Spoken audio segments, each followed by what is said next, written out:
minds are boggling. I couldn't tell, but something happened on the Tribord Trail. Giants and dragons are corrupting us all. If we don't get help, we will all go to hell.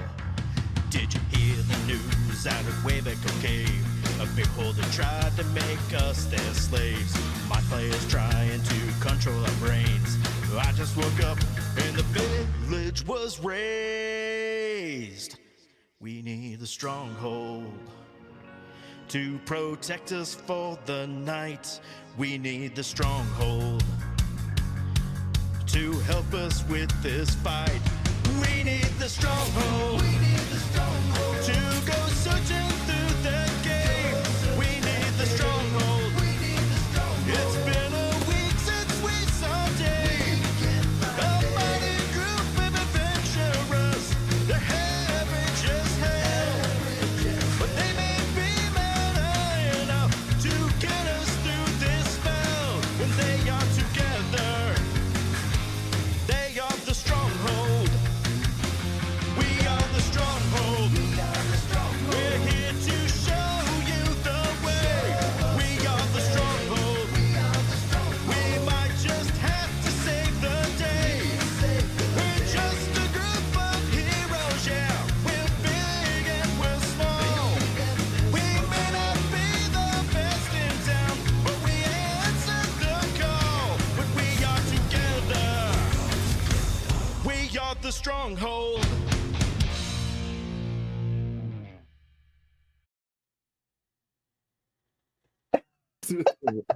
Red Lasso. Who's a little end up. That's be your next character. It's awesome. Welcome everybody. We're back to a rock and a stone place today. I keep saying that, and it probably doesn't catch, but it makes sense for me. But welcome back to Stronghold. Thanks everybody for showing up again on your Sunday. Another fantastic session. We got Poison Lawrence, Mirren's on his way in, played by JD, and we got Pwent/Pete, the other DM, who's taken 2 weeks off before he continues to crush us up in Svardborg. Our campaign is Storm King's Thunder, where we're running 3 parties, and we're gonna wipe the whole book with the 3 parties until or until we decide just to quit. But right now, this party is down in Deadstone Cleft. Before we get going, a couple announcements that we always do. We broke $1,000 on our 9 and 8 charity. What does that mean? The 9 and 8 charity are folks that are sitting on the other side of texts and phone calls for mental health awareness, suicide awareness, and these charities, they help pay that cause and expand their reach. But the bottom line is, we didn't know what to do. Do we close it out at 1,000? No, I think, subject to be looking like virtue signalers or whatever, but it's really good to see how much we're raising for folks, and just kind of categorically saying like, hey, this is what our party does. Like, we all came together to hang out as friends, and that's good mental health stuff. And for folks that are having an even darker day, kind of watching on the other side, click 988, text it, or, continue to be charitable. And you don't have to be charitable by just clicking the button and going to the Ko-Fi or whatever. Being charitable for mental health awareness is going around to a bro, asking them how they're doing, right? And this isn't a directive, but like having the cerebral capacity once a week to be able to text a friend and not just say hi back, but just have the time to reach out to someone you haven't in a while, and maybe, how you doing, blah, blah, blah, blah, blah, and putting that into your calculus for the week. So you never know, you save a life. Anyways, on that real quick, just so everybody knows, I bumped it up to 1,500 as the next goal. So it's a stretch goal, whatever. I'll come up with some sort of giveaway, even if we have to reach into the merch store and pass out extra medium Stronghold shirts, so people can like belly button himbo style. You know what I mean? We'll cut the sleeves off, and that'll be our going style. And maybe at 1,500, I'll wear it that way. let's see. The voice that you heard in that song from Spotify is our own dear in the background, Skylar. Get on Spotify or iHeartRadio. What was the other one? It's all the streaming platforms. So all the streaming Apple Music, iHeartMedia, Spotify, wherever you get your music, Amazon, all your music streaming platforms. Wherever you stream, like the Salmon of Capistrano. But yeah, well, let's get started. I'm going to do things a little bit different here because based on personalities, you know, and the way some of this goes, I'm going to have everybody roll their initiative today. And then we're going to go, I'm going to ask 4 questions. And then if we get them all right, we get a party inspiration. Let's see. Who got above 20? Oh, who got above 15? Damn. I did. The Rock. Okay, you got Yeah, I got a 17. Quinn got a 17. That's good. All right, who got above 10? Oh, got 12. Okay. What'd you get, Lawrence? I got 14. Okay. Quaddle. And Mirren. Oh no, Pwent, what'd you get? 0. Oh, minus Whoa. 1? Nice. Hey, that's a 25, technically. As we always man, that joke's getting old. All right. But anyways, I'll never quit. Maybe it's somebody's first time watching and they're like, that is so clever. Well done. Tim, the DM guy, dude with a shirt. All right. So let's see. Question the first for dear sweet Pwent. Hard one. It's a hard one. What type of power is behind Thane Calithica that you have heard? A corrupted source of chaos. Okay. Corrupted source of chaos. All right. Mirren. Is that right? That is right. That is right. That is, yes. We'll keep going down that. We could go down this. Do you want to go deeper on that question, Mirren? Or do you want a different question?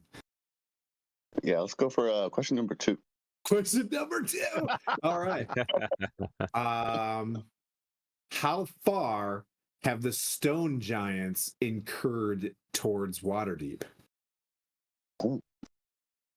Where are their armies at? Where are they at? Because you're at their home base, right? You're at Cobra headquarters. Where? Yeah, we're at right now. So what the other village? way, how far down have they gone down to? Gotcha. Yeah. How far? Shit, what's the name of that town we just let that stone giant live in? Point seems to know, but you can't. Yeah. Phone a friend? Can I phone a friend right now? Okay. Point, what you got?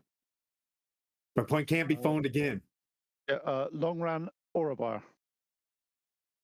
Around Oral Bar? It's my. If it's roughly right, it's fine because I'm dyslexic. Leave me alone.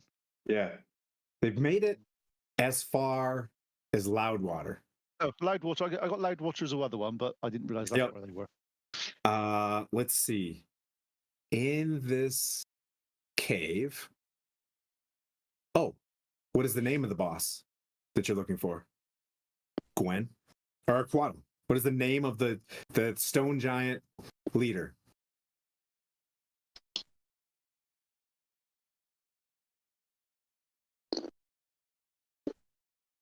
Back to question. Oh, you're cheating like a motherfucker right now. You're Googling. I'm referring to my notes. Storm King's Thunder, Chapter 7. That's what notes are for. He's got to read them. That's fair. Yeah. And then I gotta think of one for Gwen. I'm nervous.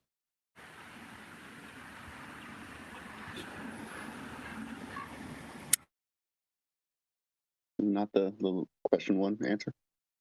It looks like my notes aren't thorough enough. Okay, it is Thane Calithica. Thank We could have got that one. You could have asked anybody else. Yeah, but it's fun. It's fun. So we're gonna share just one question as opposed to Like, I someone know having to that go one. through the whole thing. Yeah, this I is knew that good. one too. I was Just to let you guys know, you've been following along. Epione shows up right into this this ring. She pops out, Gwen, and she passes some messages. Where does she say to go to purify the artifact? If I remember correctly, This is for it. This is it. if I remember correctly, wasn't it the Allfather tree that we had to go to purify it? You've got pieces of this. Part of it. Part of it. Oh man. Do I have any other lifelines? You Oh, do. I Look am at the Dream. Allfather tree. There we go. It's the eye of the I Allfather. cheated because I stared at Pwent. Yeah. Yep. Epione comes through this celestial mirror-like portal from Candlekeep, and gives you guys solid direction. While the other parties are scattering, she's like, there is a group of people potentially at the Eye of the Allfather. You need to go to Deadstone Cleft, go to Oralbar, defeat Thane Calithica, find out her source of, chaotic disruption, and purify whatever artifact of Astoria that she's using. Astoria being the ancient empire of giants that was at least 6 years ago. But there you guys go. There's your initiative order.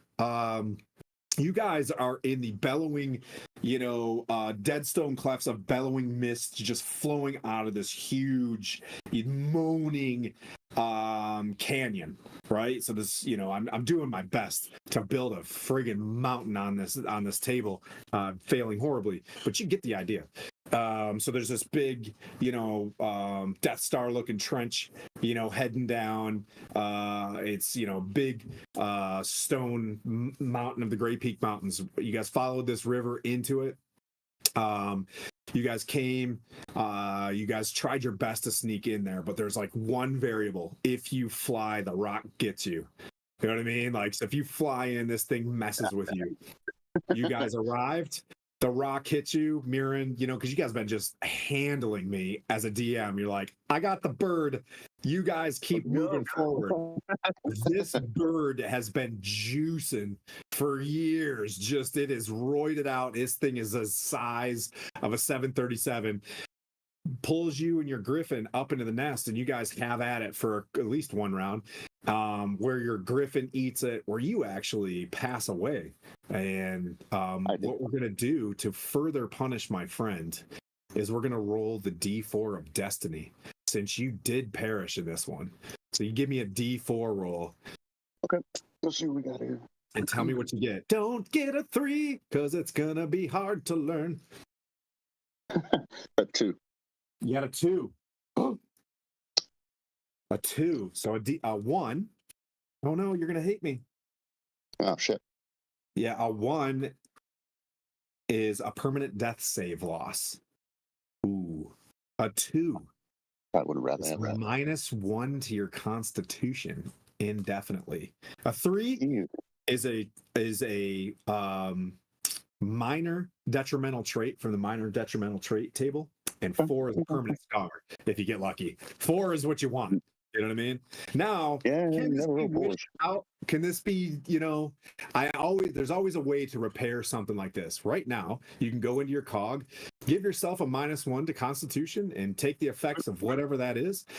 But there's always a way out of these things. You can go to church for a month or something like that and work on this and pray or whatever. As long as you work through it, you can get it back. Okay.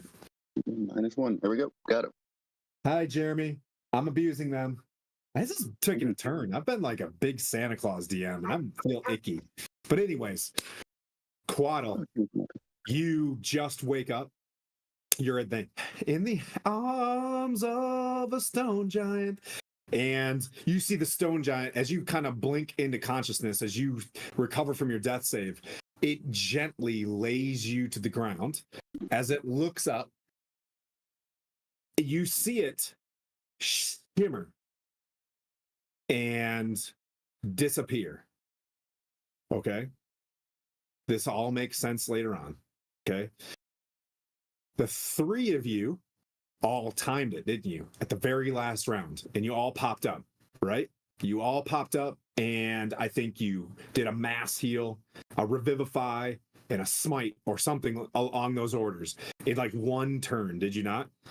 Anyways, the three of you are up and active. What I'll say is this: the rock is moving around from this strike. It brought you all up there to eat. Around you are wagon wheels, broken wagon parts, whole like timbers of big ass tree just snapped and built into this nest. You see various metals, rusted helm, a shield, just there's stuff all over inside this thing, right? It's a rock. It's been around for a minute. You see it look down. You see a big crack in its beak from that smite, right? From hitting these things. Don't forget, our Asimar friend is winged right now. You have these ethereal wings out your back. Pwent is up. Spirit Guardians, I think, were raised. You did Spirit Guardians level 4, right? I can't remember where we were at the end of the last session. You're in the nest. I'm telling you right now. Yep. Your cool helmet. You're fixing your helmet. You're looking up. You're underneath this large rock as it goes woof and tries to fly away. You know what I mean? It's your turn. You guys can do your opportunity attack. So this thing is flying up. Okay. It's attempting to dash away. Opportunity attack then. First of all, can it do a wisdom saving throw? Because I got master, so wisdom saving throw. Which is I gotta bring up this encounter.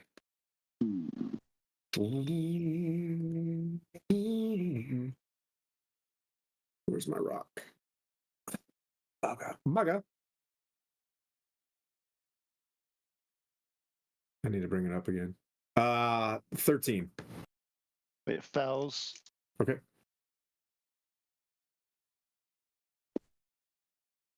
It takes 27 damage. Okay. Okay. Anybody else? Just let you know, when I got to level 8, I actually can use all my cantrips get an extra 1d8 damage. Oh, nice. Yep, I'll do a normal swing of the Giant Slayer longsword at it. See if Okay. No, got it. So it'll be a 9. Okay, yeah. The amount of little rage points running around, you're still kind of not feeling so good right now with that loss of constitution, and you just come to you come to grips with it. Gwen, what you got? I got I hit it with 7 with my my mace. So a 7 to hit? Yeah, no, I got a 19 plus 5 to hit. Okay, a 19 plus 5 to and hit. then the damage is 7. Got it. Thank you. Yep. So that was a total of 34 damage on that one. I don't know why that works for me. All right. Okay. It dashes into the clouds. You see the shadow, and it goes over the back of the mountain. You do see, like, overhead, a stone giant looking at you guys and kind of looking up, and begins to like reach into his pocket. And this will be who goes up first? I'm sorry. Gwen. For your action, you use your reaction. You see this stone giant at the top of the nest, and I'll bring him up.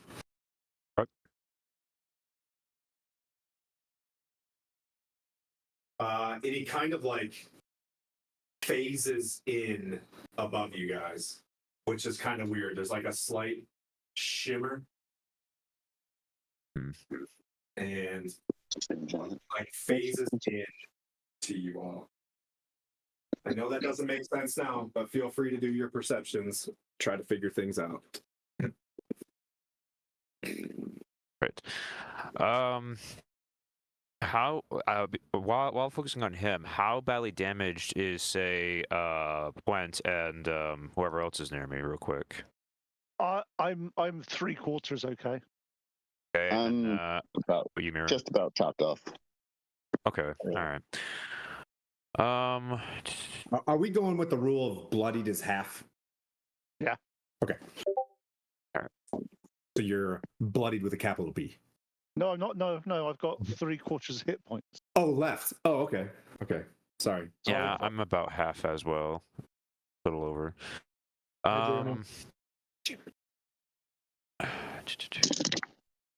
You said this giant looks like he is. I'm trying to see Bloody. the. For sure, he looks like ass. Yeah. He looks like ass, and he's coming at us right now. Just to reconfirm that. Indeed. He is standing above you, reaching into his pocket like he goes next round. All right, then I am going to find a spell. Well, you were a and see if 14, right? For your There. initiative? Yeah. I am going to cast. Looking at my spells real quick. I'm gonna cast Spiritual Weapon at third level, and I'm going to, and since it can move 60 feet, I'm gonna have it try to get up there and whack him. Okay. Go for it, man. Alrighty. Alright, so I've cast it. Alright, 1 second. When you cast the spiritual weapon, it's a mace and it shines bright like the sun. Like it's a mace that looks super legit. Does an 18 hit? It does. Let me see. Okay. Yep. So that's 1d8 plus 4. 7. 11 damage to him. Nice. Thunk. Okay. Give me 1 second to get caught up. Yeah, now I'm gonna try to get closer to and all that stuff with the rest of my movement, and that's where I'll stop for now. Okay. Give me 1 sec.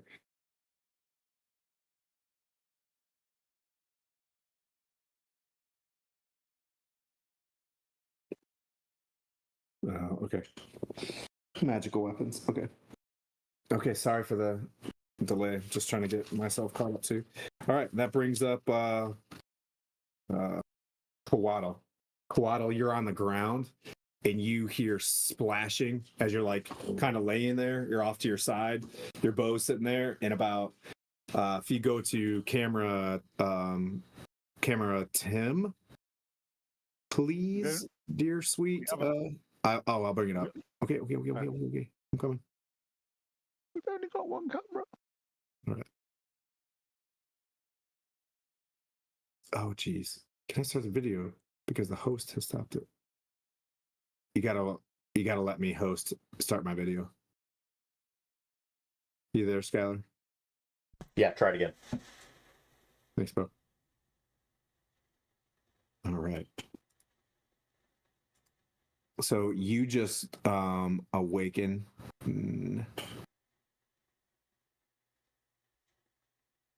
Oh, come on, go left when I want to hit left. Nope, go right when I want to hit right. There we go.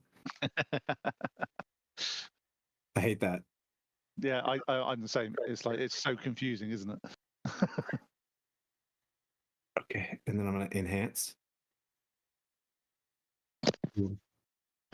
Okay, there you are at the base of the hill, right? And think of this as a, grassy, high, slippery grassy hill, right? And there are about 9 tribal warriors running across with spears in hand across the river. And there you are next to that mound. See yourself, Quad? Okay. So first things first, I'm going to cast Cure Wounds on myself. Okay. To recover 8 hit points. All right.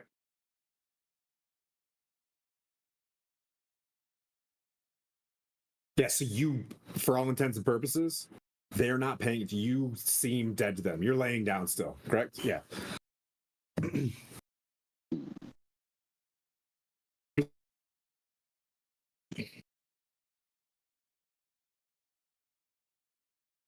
And there's clearly fog on you too. Okay. What's the distance between the tribal warriors and 40, 50. Okay. I'm just gonna see if I can. I'm gonna pull out my spyglass as stealthily as possible. See if I can get a better look at them. Roll a stealth check because there's 9 eyeballs looking at you. If you can get above a, you know what I mean, above it. Hey, you know what? I'll be benevolent here. There is a cloud of mist over you, so we'll say a 12.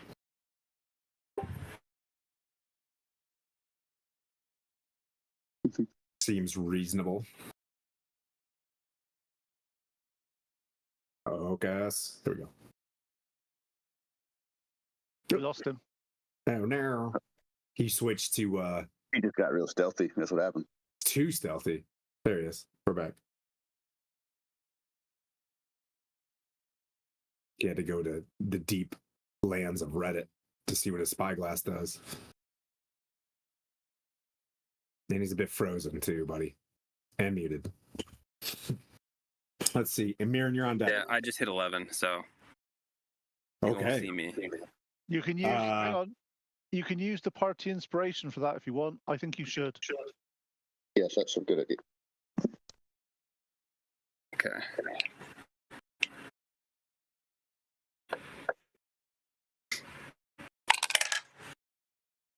Oh, I rolled a 1. Oh boy. Lawrence's dice are doing Lawrence's dice. They're doing what they do. Okay. You see you. that about as you're getting these out, not all of them see you, but 2 of them definitely, they're like running in a group, but about a couple of them you can see notice you as you're doing. But what do you want to do with the spyglass while you better make it count, you know?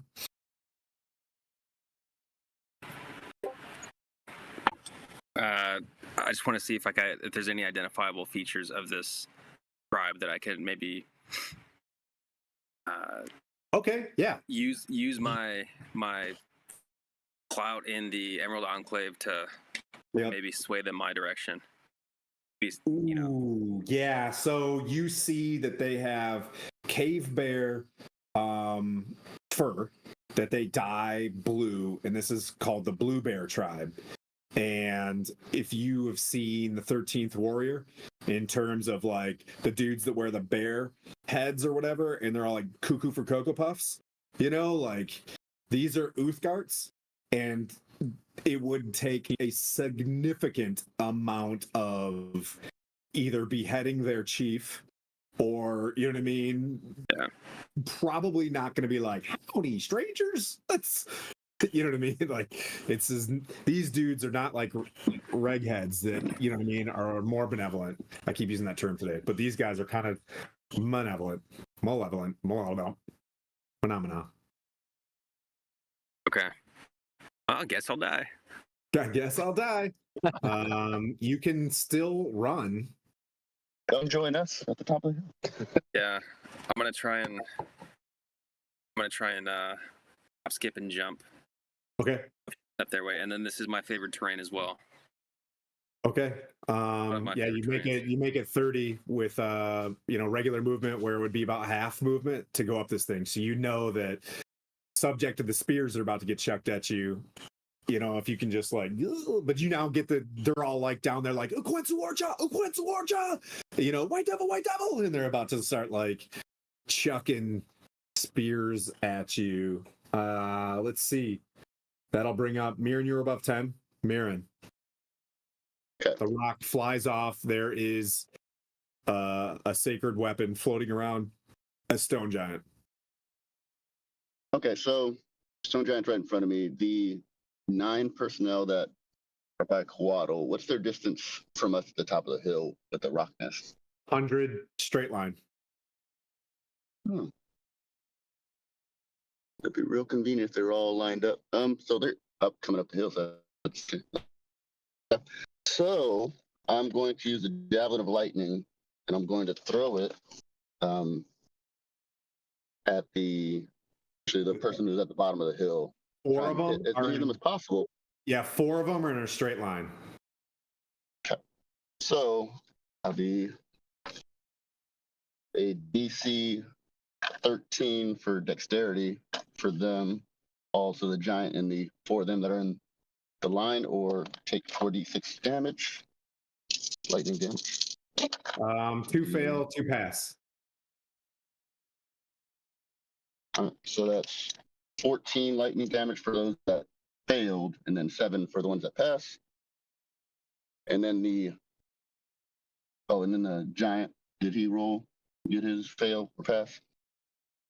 So you ran to the opposite side of the giant. So he's threw it straight through him. I thought he was in front of me. No, if he's not already in front of me, I'm just trying to help Quaddle out right now.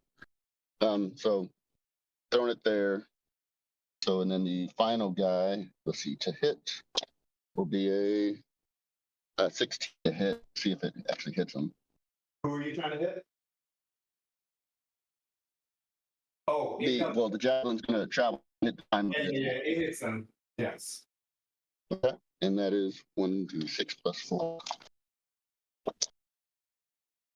So that's 8 piercing damage for that final individual down there. All right.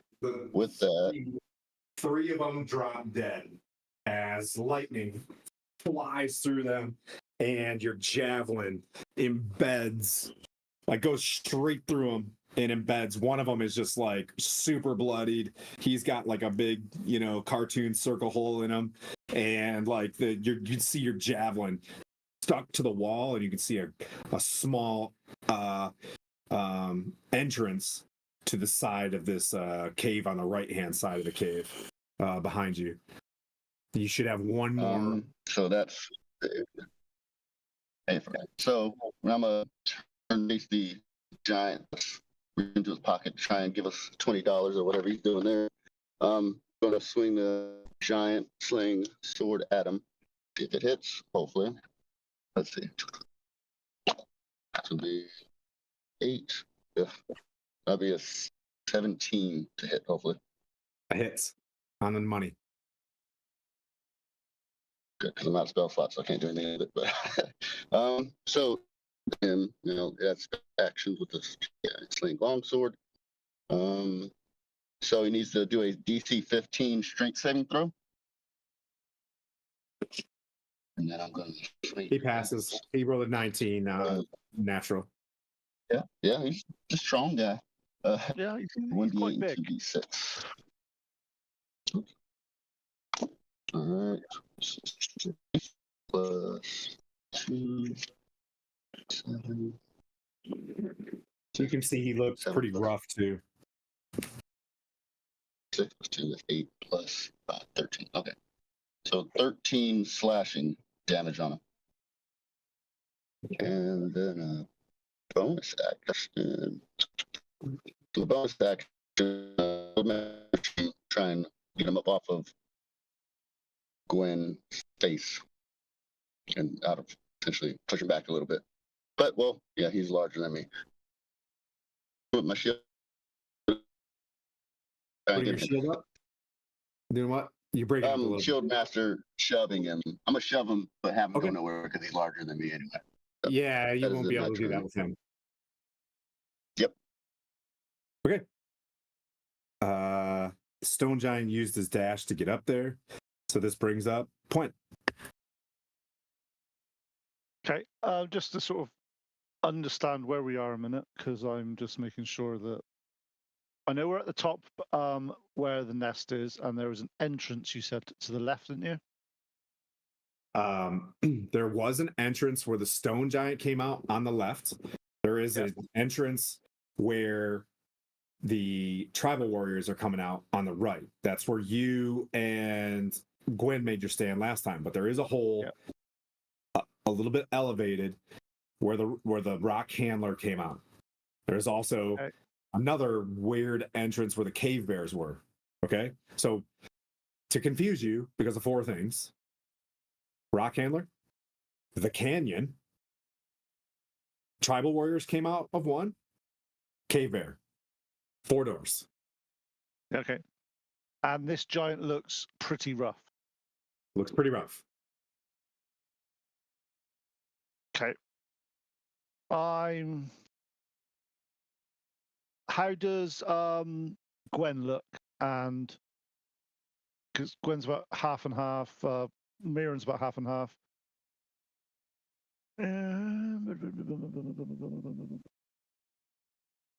Okay, I'm gonna, because this giant, and I'm expecting this rock to come swooping back down to us any minute, you see. So I'm going to do the classic dwarven tactics against big creatures. Okay. And I'm going to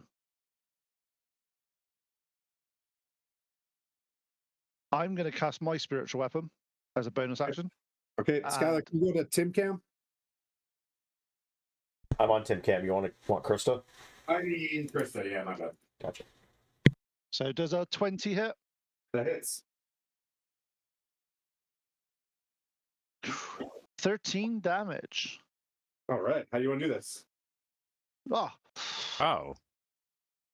I just want to basically, I'm basically right up between the legs with my right in the baby anvil. All right. Yeah, I'm just like literally just boom. All right. And I will then say to my 2 friends, that rock's going to be back here any minute. You need to find cover. With my action, can I see what he was trying to get out of his pocket? Was it some type of lure or some type of feed or some type of rock? Yeah, it was a rock. He had rocks in his bag and he was going to chuck one. He was going to be pretty evil up you guys and bash you with a rock. The nest goes closed. There's all sorts of trinkets and doodads, you know what I mean? Like, basic nest. And it's quiet here, but you hear the splashing coming across the river. Equensawarcha. Okay, and how far away are those little guys that want to be up, my friend? 100 straight line. 150 carry the Pythagoreans. Do the hypotenuse acute angles. Okay. It's been a long time. Okay, I'm going to obviously stand up because I think I was prone at the time. Yep. In there. And I'm going to go 15 feet towards Kotal, whichever way I can get there. It might have to go the long way around because I'm not obviously going down over the cliff. I would say if you wanted to climb and slide to him, you could get to him. I'm not going to put your characters on there because I literally can't. It's too steep. But you could slide to him if you wanted to. I'm gonna slide to Kotal then. Okay, you pop out. I'm sorry. Dog on camera. I am.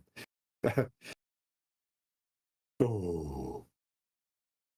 All right, you slide down. You're next to Quaddle. Okay.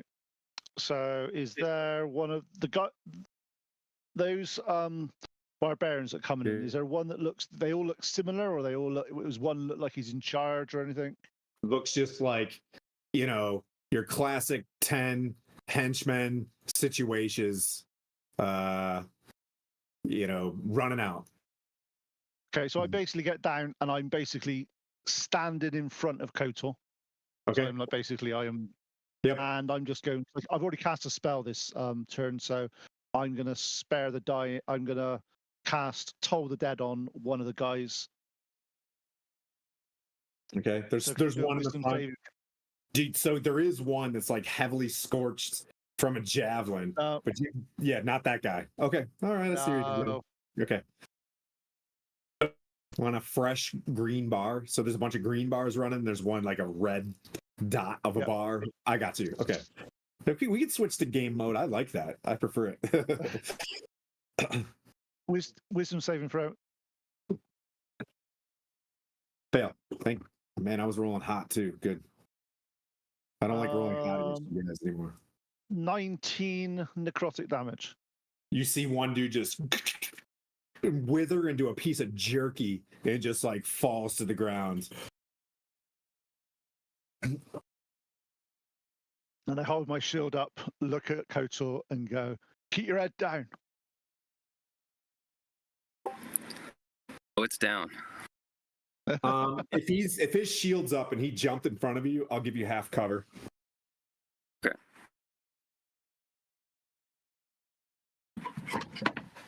Which is +2 to your AC. Sorry, I had to look that up, but there's just too much information always. I can never remember it either. I have 2 DM screens from Wizards of the Coast up so I can reference all the prone, petrified, blah blah blahs that will break a session. Like, I'm not petrified, I'm restrained. Nobody has bitched that hard in this team, but let's see. In general, period, on all the teams. Let me just, if anybody's out there, I'm not talking about anybody specifically, unless it's Pete. All right, let's see. Where are we at? That was Pwent. Okay. The giant is down. Gwen is you're there, you have a knee up, your spiritual weapon is glowing amongst all of this like trash inside this nest. Pwent has jumped down to heal. You can hear some splashing, like you guys are a little still in, you're still in, in combat, the music's still going. What would you like to do? There's no sign that the rock is cooking, like there's no sign that the Brahma bull is returning to the yep. I'm really concerned about the rock, so I would like to take and make a perception check real quick to see if I can't see like maybe just like a faint shadow in the clouds or something like that. See if I can't see it, because I have a very bad feeling it's on its way back. 1 second. Let's see. And that will be a that'll be a dirty 20. You Perception. get the sense, based on your perception, that this thing has self-preservation. It is not an evil protector bound by whatever. With the stone giant dead, like it's probably gonna go heal. Okay.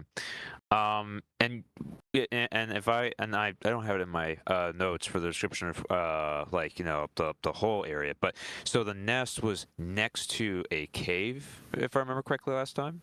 Cave is downhill. Yep. Okay, cave is down. Okay. All right. And is Mirren still in the nest with me? He is. Okay. I will go to Mirren and I will ask him if he thinks we should head down and help out Pwent with our companion down there, or if he wants to search the nest first. Definitely need to consolidate forces. We could, let's say, based on how easily they went down, if you wanted to search the nest, you could, but it would take no more than a turn. But right now, make sure Quaddle's fine is what I'm up for. You know what? I'll go with that. I will go and I will start making my way down to go help out Coatl. So you're out of the nest. Yes. Okay. You move down. You can slide. You're with Coatl. All right. Your action was a solid perception that the nest seems reasonably safe right now. Oh. Okay. All right. You still got your bonus action and reaction. Yep. 1 second. Okay. Not much of that. Well, it only says here that my only bonus actions that I have at the current moment is like spiritual weapon and all that stuff. So I wouldn't be able to like just like bonus action. You can move this. If your bonus action, you can move your spiritual weapon nearer to you. Okay, yeah, I'll do that and try to like create like a safe zone around us while we try to heal up everybody and all that. So I'll do that. I'm gonna move as I go down. I'm going to use my bonus action to move the spiritual weapon down with me, so that way it's helping us.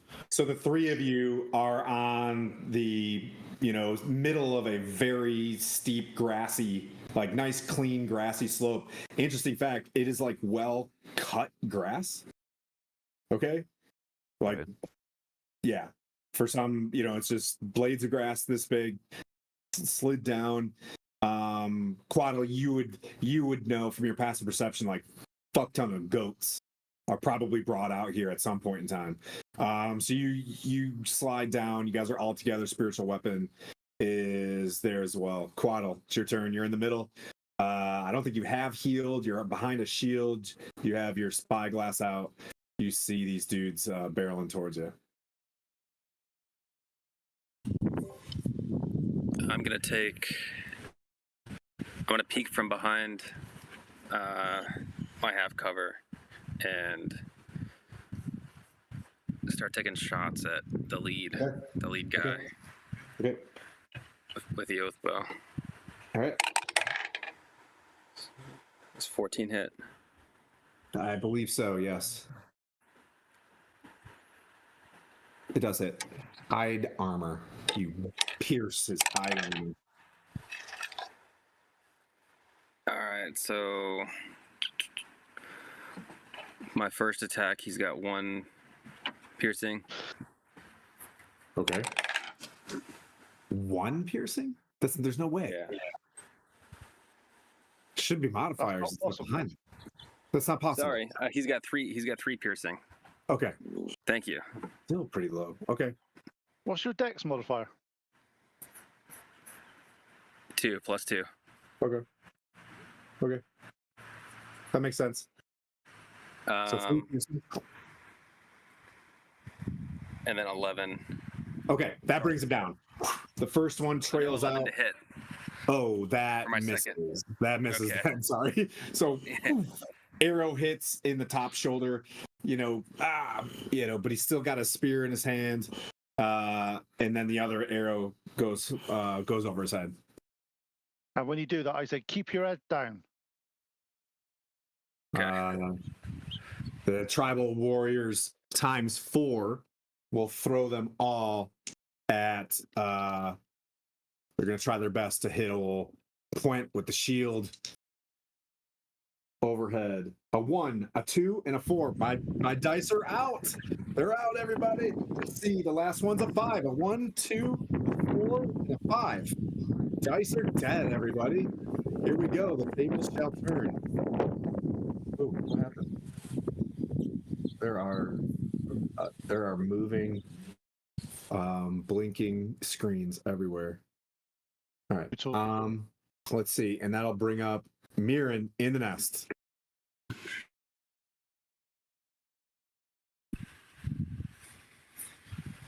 If he's there, come in, Mirren.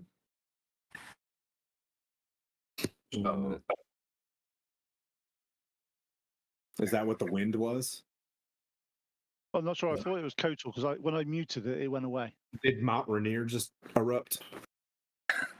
Oh, that'll do it. We've lost. We'll hold his action. Oh, there we go. Let's see if he pops up in the same spot though. There he is. Can you hear me now? Gotcha. Yeah. Quaddle, you're also spinning cubes of stuff too. I don't know what you're doing. All right, so what I'm going to do first before I leave the nest is pay my respects to Fallen Griffin. Served me so well as a steed in battle.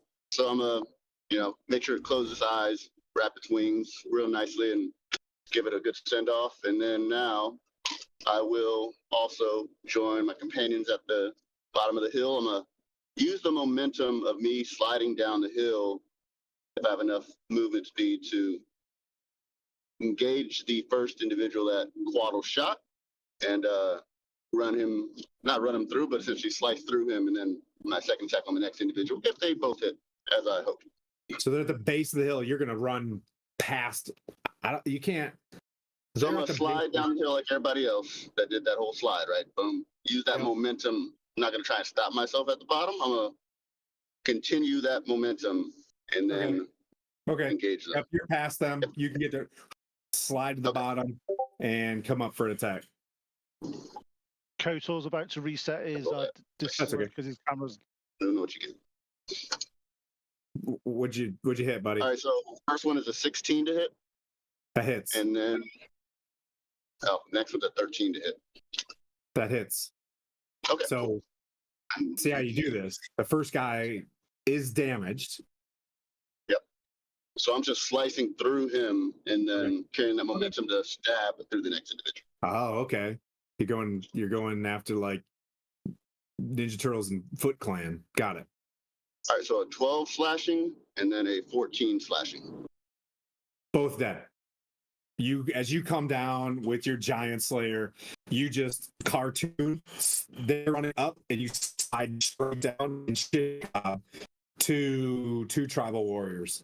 There's two tribal warriors left. And then my bonus action, I'll use Shieldmaster Shove to knock the closest one to the ground. With that strength. Athletics. Yay. Say again? Sorry? Athletics. Athletics. Oh, okay. I'm gonna look that up. So I got 8 plus. Wait for that to come up. Because you have to contest that, right? For his athletics. Yeah. Don't worry, the screens will write themselves soon. So that's going to be a 14 for my athletics to see if you get knocked down versus yours for that individual. Knocked him over. So he is prone, and then I will stand there at the ready. Okay, the one standing left is the one with the cartoon hole in him, and he's just like, for the blue bears. Is quite the sycophant to, his tribal leader. Let's see. Bears. Da bears. Pwent. Okay, so there's one guy standing up. I'm going to bring my spiritual weapon down and give him a thwack on the head with it. Okay. No, I don't. No. We're kind of theater of the minding it right now since you guys are on the side of the hill. It doesn't hit him. It doesn't hit him because I let us 7 hits. It does not hit. No. Can that one that's standing up then do a wisdom saving throw, please? Yes, sir. The one standing, you said. Okay. Yes, you said only one standing, didn't you? Use your Necklace of the Grove. You get 1d4 to it. Not for on the 7. It's not worth it. That's not worth it. Wisdom save coming up. 7. Ooh, my dice are dead. This is great. I'm feeling confident for you guys. All right, he fails. 21 points of damage.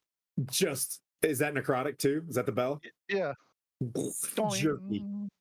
Yeah, it just turns into, he withers away from his. Hang on, sorry, 2 seconds before I do that. Was that guy injured or not?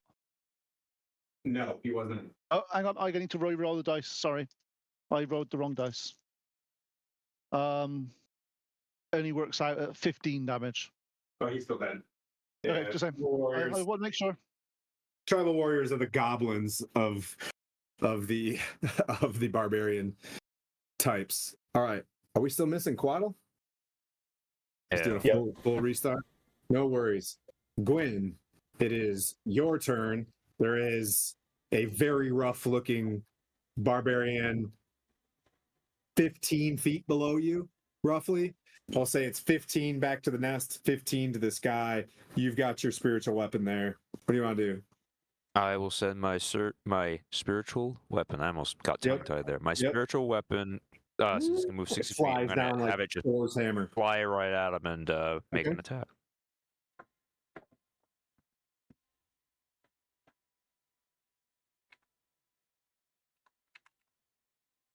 Does a 22 hit? Hits. There you go. Yes. You've taken my dice block. All right, let me do damage. Yeah, that's This is round what 3 right now for everybody's spells. 12 damage. Round 2. 8 plus 4. He's dead. Okay. Huzzah! Other than the moaning that comes from the cave itself, that is very loud, right? There has been, other than the chief that ran into this place moments ago with your passive perception, roughly 8-9 rounds ago. You'd think that the place is kind of alerted, right? But the nest is above you. There's, you guys are in the middle of the hill. What do you want to move? What do you want to do? Because that was your bonus action. Gwen. We need to get out of this undercover. We need to get in a cave.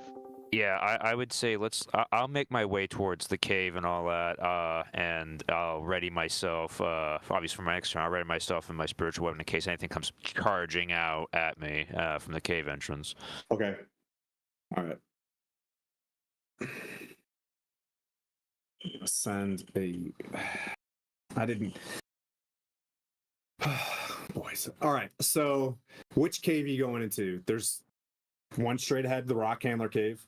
There is the Deadstone Cleft. There is the Tribal Warrior Cave or the Bear Cave. Both caves. And the reasonable places of cover are the Rock Nest, cave. What do you think, Pwent? Cave. The other option is, do we just get the fuck out of here for now and come back when we're a bit happy? What do Coatl and Mirren think? Do you think we should regroup somewhere else and lick our wounds and come back, or do you think we should press on? I think we're quite in a state to face Thane Calithica right now. We're all out of. Well, I'm all out of spell slots. I have no smites left to smite. I think we make a strategic. So, good. Yeah, I think we make a strategic withdrawal. Is my.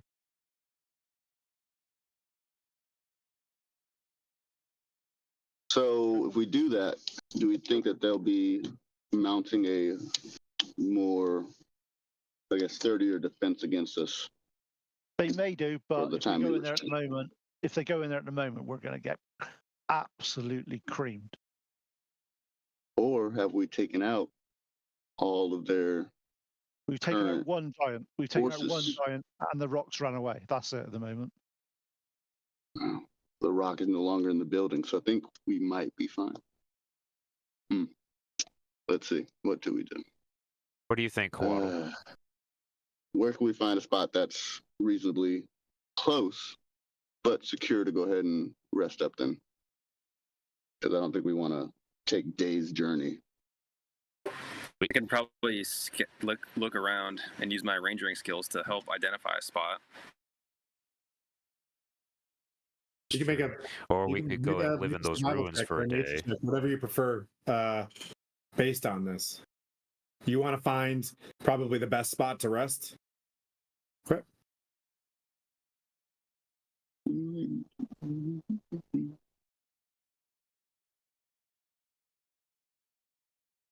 Also, to specify what cave that I was heading towards on my turn last, I was going to go for the one where the lady ran into that cave. That's across the river. So, okay. Yeah, the cross river, just watch that one. Okay. Yeah. Well, I'm going to roll a strong 5. Okay. Yeah, it was just pure chaos right now. You know what I mean? Yeah. Like, you're still on the center of the hill. You just woke up from getting knocked out. You see the nest above you. You know what I mean? Like, that seems safe. Inside these caves are funnels. Anything could be good. You doing where you're at, probably not good. You know what I mean? Like, so Gwen, where are you going with your movement? Just in the direction, not all the way up to the cave, but just in the direction of that cave to kind of keep an eye on it, because when that lady ran in, across the river. Okay, so you're gonna stay on one side of the river. I'm gonna stay on our side of the river. I'm just gonna look in that direction, make sure no other people are coming out of it. No one's coming out. Okay, I'm just gonna keep an eye on it because last I said, or last I saw, she ran in there, so I don't want her to charge out on like a dire wolf or anything. Yep. Quado. You're kind of looking around. You can still move. He went a little bit down the hill. He went to the base of the hill to look into the cave. You see him shaking his head, like there's no one coming out of. I'm gonna go door 1, 2, 3, 4. Rock nest, rock handler hole is a cave that's to the left of that. That's on the left hand side of the canyon. Door number 1, 2. Door number 3 would be the cleft itself, the canyon down the river. Door number 4 is on this post of the canyon. There's a hole, right? And then there's the bear cave. So it's 5. 5 options, or to leave down the river. What would you like to do? Your bird, your Axbeak has left. Your griffin has left. The goat has left. They're not.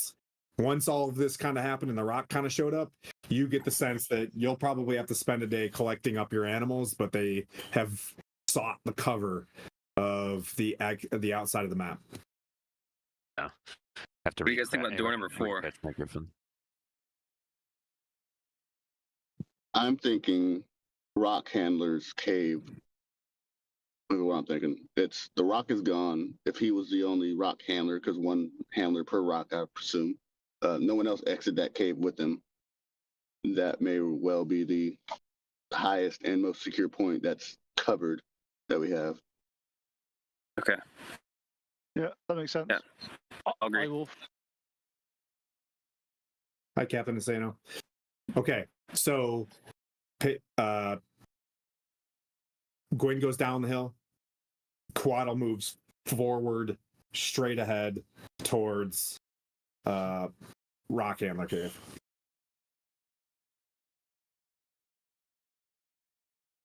We'll keep you guys in initiative for now.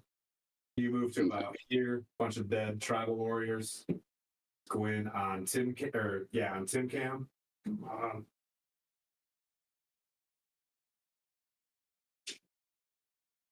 You move. It'll take a turn to climb up. And y'all 2 are down here. All right. That brings up Mirren, base of the hill. 30 feet up to the top of the hill. 30 feet to the rock. In about 2 turns to the cave. Okay. Okay. So I'm gonna call to Gwyn, let him know we're going back up. So if he wants to hold the rear and just slow roll behind us, he can, or make that choice.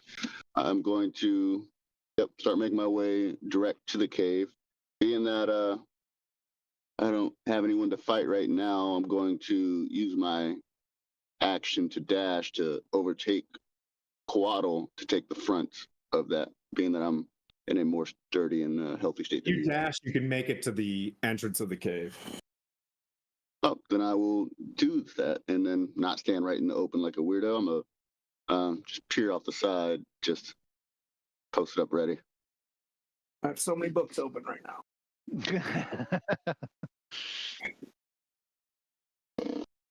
Can you open the one that's least likely to kill us?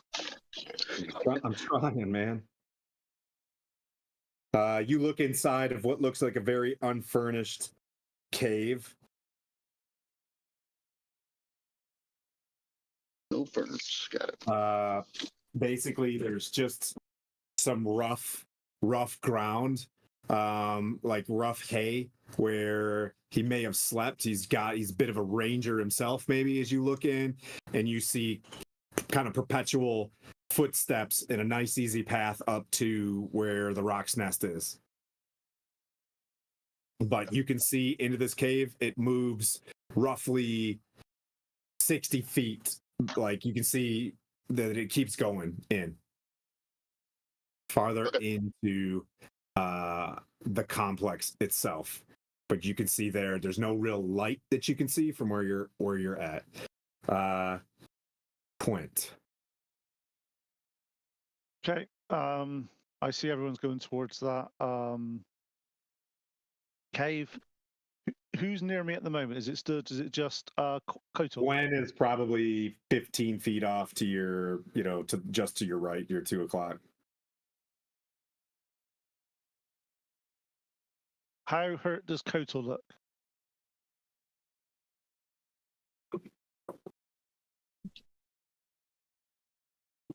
Yeah, I've definitely seen better days. Well past bloodied, I believe. Okay, I'll go up to you and I will put. I'm going to heal you for cure wounds for 19 healing. Thank you very much, sir. It's a lot of healing. And I'm healing Kotor and then sort of jogging to keep up with well, not jogging, but moving in the same direction as Miran and bringing my spirit weapon with me. Because we need to make sure see what we're all like for hit point wise. We might need to, if there's a room that there's nothing in at the moment, Miran, we stay there for a little bit and heal each other. Yeah, but I'm all out of heals besides any medicine checks I can do. But healing wise, I'm out. I can heal quite a bit. So can we've got a few others. So if we can get there, we don't want to run in half cocked. Oh no, we'll hold at the first. Seems pretty quiet in this cave, right? Seems a bit. Where are you going, you little stinker? Too quiet. A little too quiet. So Pwent, you ran up. You brought your spiritual weapon with you. You're looking in. Any other? Did you dash? I healed total. So you're up there. Okay. All right. That brings up. We're out of turn base. As this kind of goes by, you guys are at the end of the cage. Quaddle, your camera is you froze, bro. You guys are you're out of turn base. You're outside this cave, kind of looking around. The music kind of stops. What is it? What is it you guys want to do? We'll say Miran, you're at the we'll stay in order. Gwen, you turn around and you walk up with them. I don't know how long your wings last. Did you look it up? It's got I think it's only a minute. Okay, you're still okay. So they're still up. You know what I mean? Depending on how fast you guys go. You are sitting there. Do a this is going to be the last free thing since you guys are such knuckleheads. Can you please do a perception check, Gwen?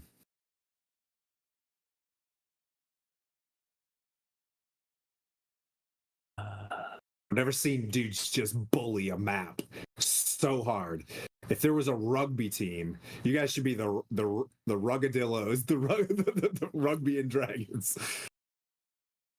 For my perception check, I got a 12. That's good.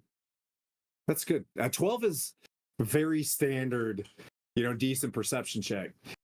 Your sacred weapon is drifting. And it's going down the path to the Rock's Nest it is full of trash and stuff. I can't stomp my fucking foot harder than that. Yeah, I was gonna. Hey guys, I think we should go to the Rock's Nest. In my Tim, in my notes, I have actually put on there. Once we've done here, go back to the nest and check it out. Okay. Yes. Once you're done with the map. I didn't know what was going to happen at the current. Yeah. It seems pretty. It doesn't seem short resty. I would say, based on your perception, based on whatever, you do think that before you start this next one, you have pushed back the initial, you know what I mean, like whatever's there is a good chance. I can't be benevolent Okay. enough on this one. Can we all search the nest then, please? Yeah, why don't you search the nest? Gwen, this is it though. You know what I mean? Because I would feel so bad. All right. Gwen, your sacred weapon begins to drift up into the nest, and this is kind of a Gwen arc to it. You wonder what is going on, but you do definitely see that your mace, it's like it's kind of shimmering as of the sun, and it's got like the points and spikes on it, as if like radiant bursts from it. You kind of like take a moment to see this thing, and as it goes up into the nest, it just stays in one spot. It goes into the nest, it stays in one spot. I approach it. As you walk up to your sacred weapon, you're able to see that as it's glowing, there's substance inside of it. I reach out and try to take it. As you normally you could, pass through it, you find purchase and pull out a radiant looking mace. Wow. As you guys kind of look around yourselves, Quaddle, you see a potion that is red with silver filigree on it that's about the size of a wine cask. You've seen potions of healing before. This one looks significantly larger. Yeah. Okay. Hell yeah. Cool. Pwent finds a popsicle. Is it a radiant popsicle? All I have to say is it's inhumanly hot over here for the UK. Okay.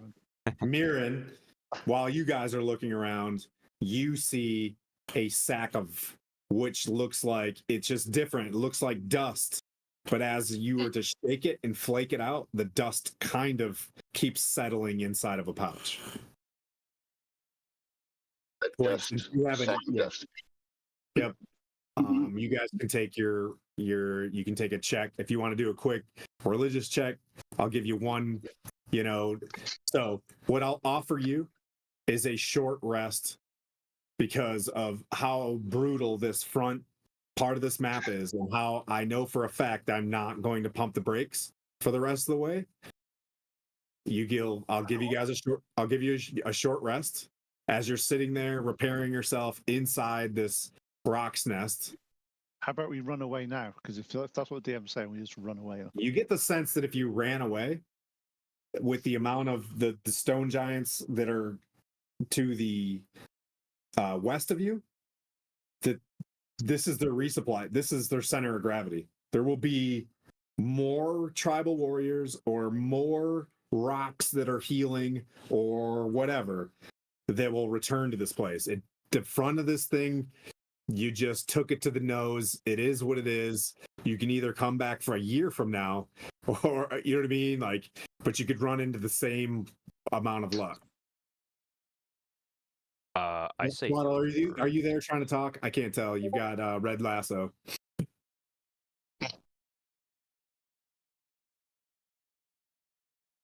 He'll come back. Also, did you want me to do a religion check? Yeah, you guys can check however you want on your stuff. Oh, the items. Okay. Oh wow. Let's see. I didn't find anything. 18 plus 3 on the religion check, so 21. You, sir, may take this time, if you would like, to attune to the great Mace of Disruption.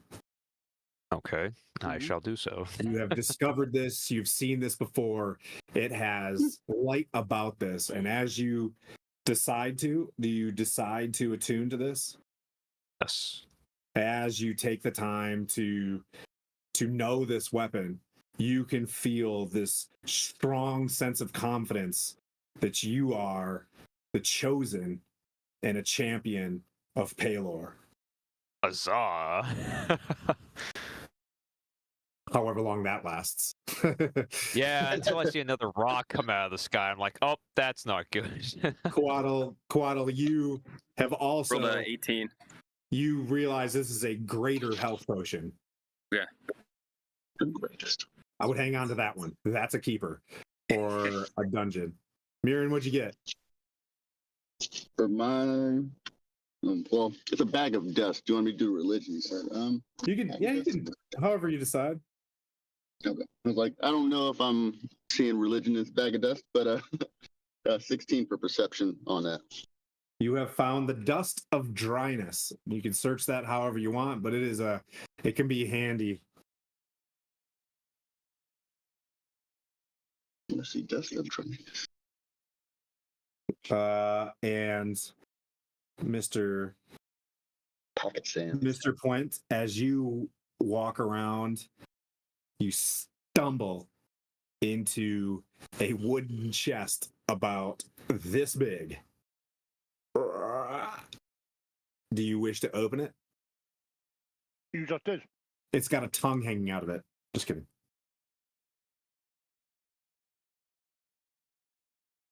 What is in said chest? You open it up, and it is jam-packed, uncountable at this time, with silver pieces. Just on cursory glance, in the thousands. Just so I can chuck that in my bag of holding, can you tell me how many it is? 4,500. Okay. It's heavy. So just for anybody watching the game from this point, it's all downhill from here. If you guys die, you die. you guys have what you have. But you get to die with some cool stuff.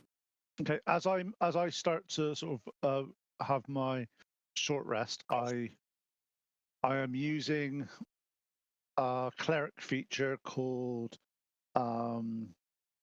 make sure the thing harness divine power. I'm just using that to use my channel divinity to be able to restore 2 second level spells. Okay. So I can gain some spells back because I am a little bit low on spells. And I don't need to turn anything into metal ingots today. Okay. So, and also I recommend that everyone we're doing this short rest, we use as many hit dice as we can to get full hit points. Yep. Yeah.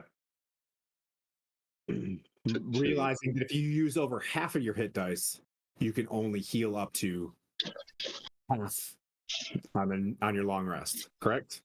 I know, but we need them. We will just take a couple of days off afterwards. Yeah. We kind of need the hit points there. Yep. Okay. Short rest complete on that. Healed. I will say during this time, I'm going to roll a D100 while you guys are in the Rock's Nest. Because you guys want to take a short rest. Do you want to attempt it? Yes.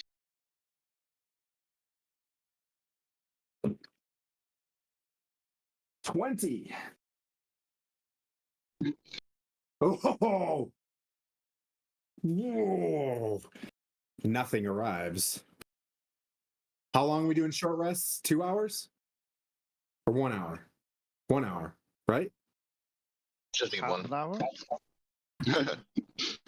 5 minutes. The shortest of rest. 2 hours, but we'll give you an hour. Okay, so we'll do our restage. It's your goats. It's your goats? Okay. I was just like, that's weird. Okay.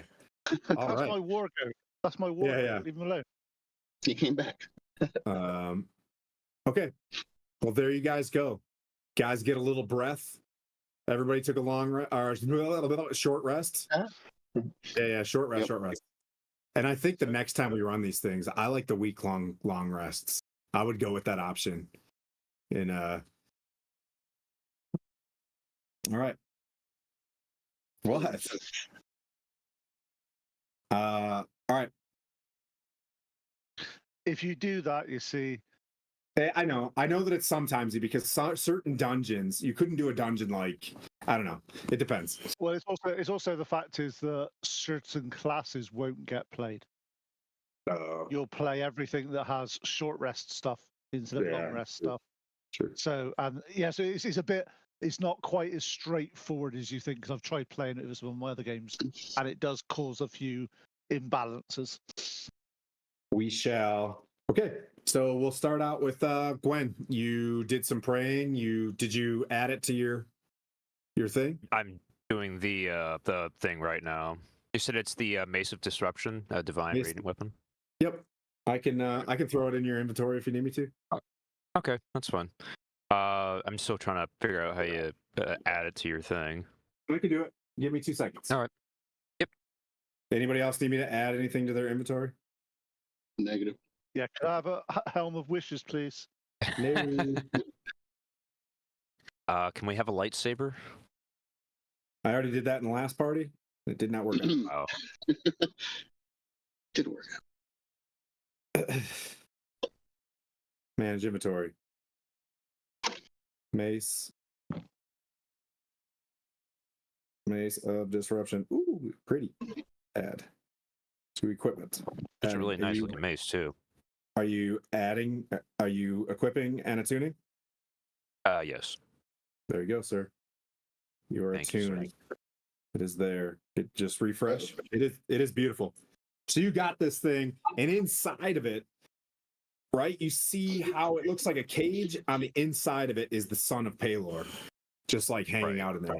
Now, is it a +1? No, but if you hit the right creatures with this thing, you get the sense that as the calling to be my champion, as this thing says in Asimar, you know, on the side of it, you know, you get the sense that this could grow with you.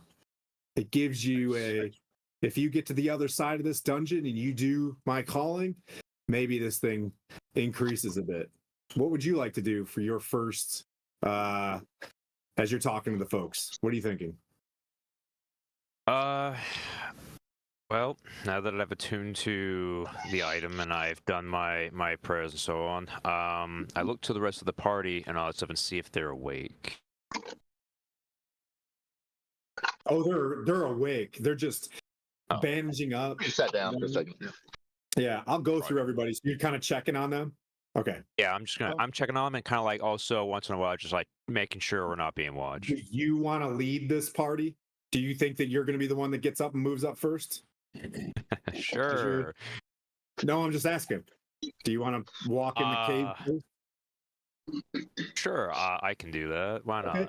You have your mariner's plate. It's looking As kind you're- of teal.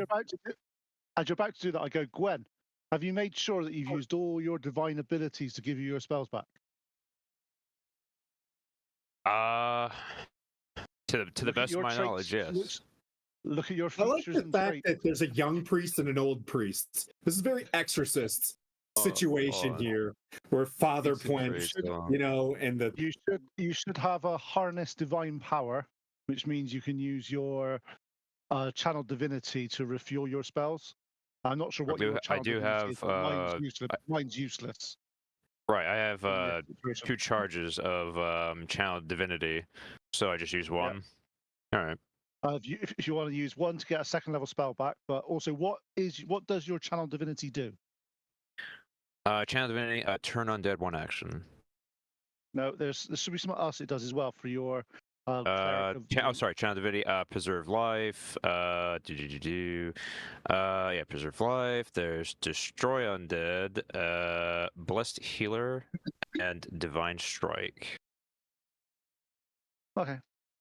Yeah. So he does not have the restore. No, he does. He does. I'm just trying to figure out what. But I still just use one. Yeah. Okay. What's your domain? Domain of what? Light or healing? 1 second here. Or life? Is it life? Yeah, I'm trying to see here. Let me find character description. Life domain. Life domain. Yeah, life domain cleric, lawful neutral, acolyte, things like that. Okay.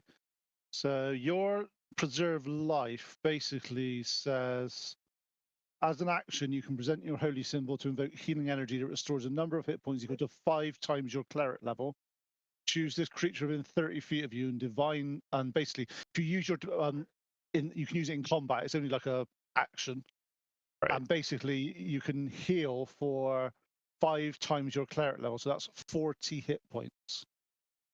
Yeah, it says as an action you can restore, 40 HP. Choose any creature within 30 feet of you, and you can divide those hit points among them. This feature can restore a creature to no more than half of its hit point maximum. You can't use this feature on undead or a construct. That's a really good one. I don't see any return spell slots though. Yeah, no, I Okay. clicked. I used one charge, and it didn't really do much. Okay. Then you don't have to use the charge. Take the All right. charge away. All right, I won't. All right. So, one religion, he's like, why don't you just do whatever? And you're like, dog, I don't, you know what I mean? Like payload don't work that way. So, all right. All right. Pwent, what's going through your mind before you get moving into this thing? I'm gonna, because we're going underground, I'm gonna pray to Moderin to sort of protect us and to help us in our upcoming plight. Yep. Spiritual weapons are gone, by the way. Those things are gone. Yeah.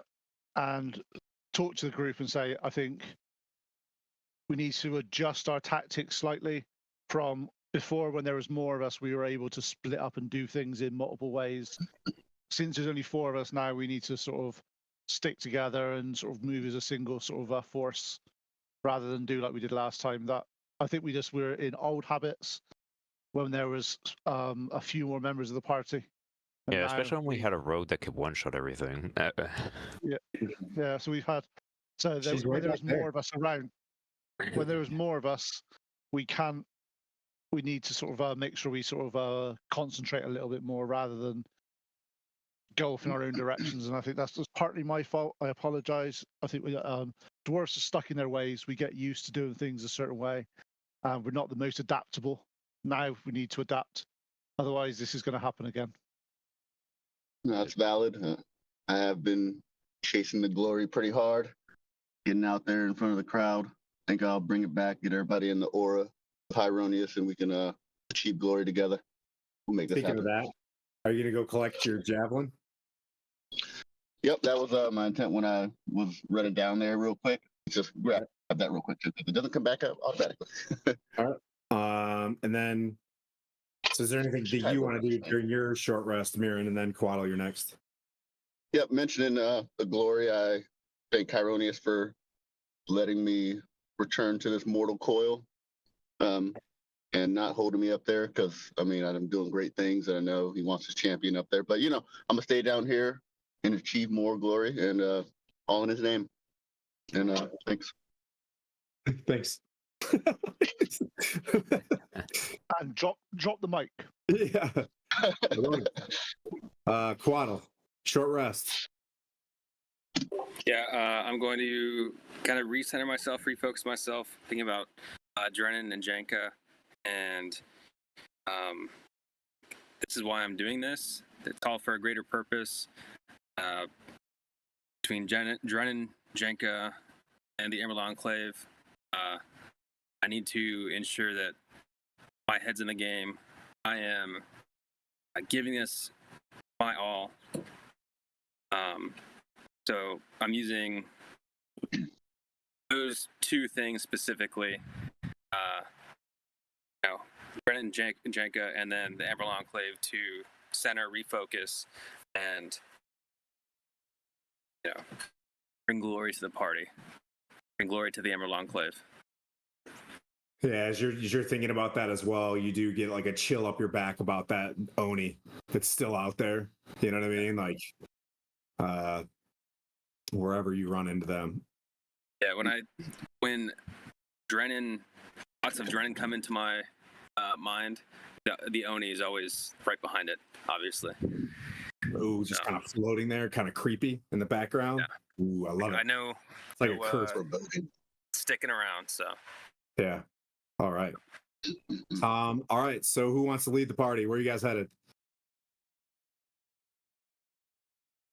I'll offer to lead the party, but I mean, okay. Kotal. We've lost the. Let's put it nicely. We've lost the surprise round. We've lost the stealth attack on this.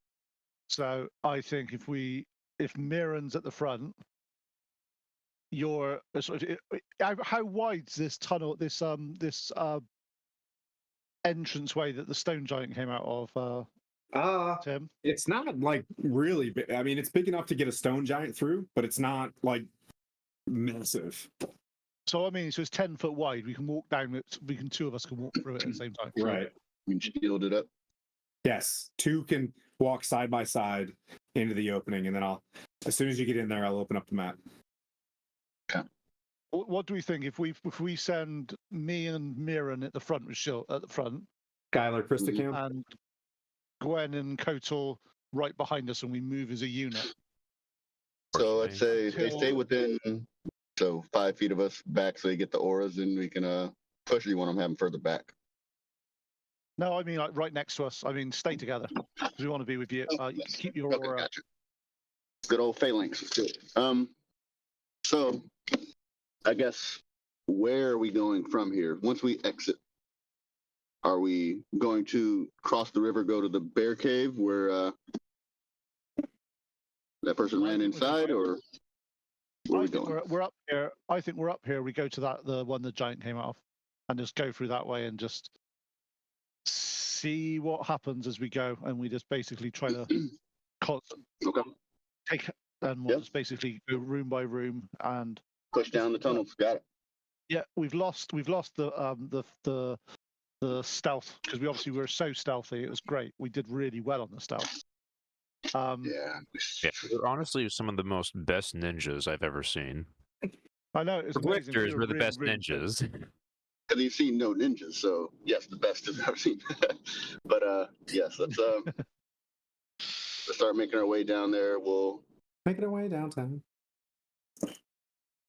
All right. You guys are at the entrance of the cave. You see the same thing. Mirren and Pwent up front. You guys look in, and I'll say Gwen and Quaddle are in the back as you guys kind of march forward like this. You get to the entrance of the cave. Like I said, there's like a bed.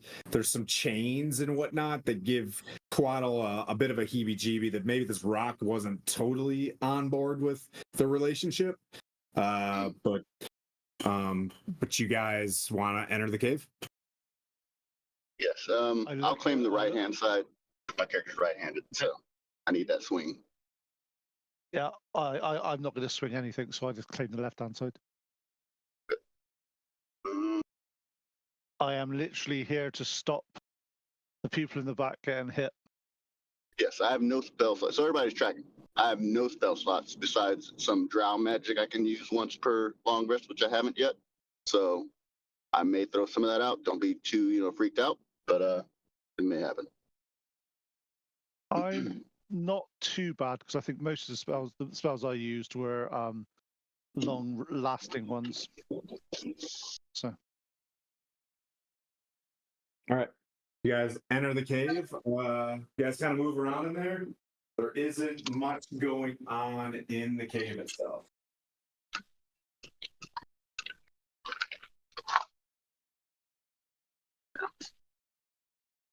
Okay.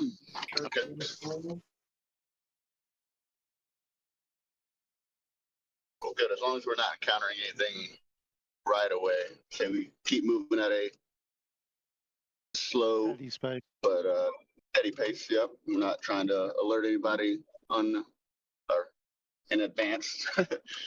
So go ahead and make that say our key thing until we I wouldn't say there'd be any traps here since giants lived or worked in this. So I'm not expecting any traps, but I wouldn't find them anyway, so it doesn't matter.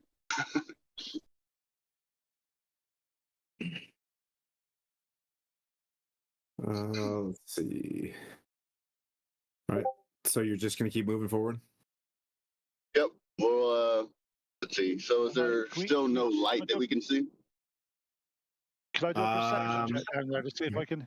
Is there anything I can hear down there, or? Yeah. Go ahead and make a perception check. Not too bad. 23. in front of you, you see natural light coming into the next cave, like down the hallway.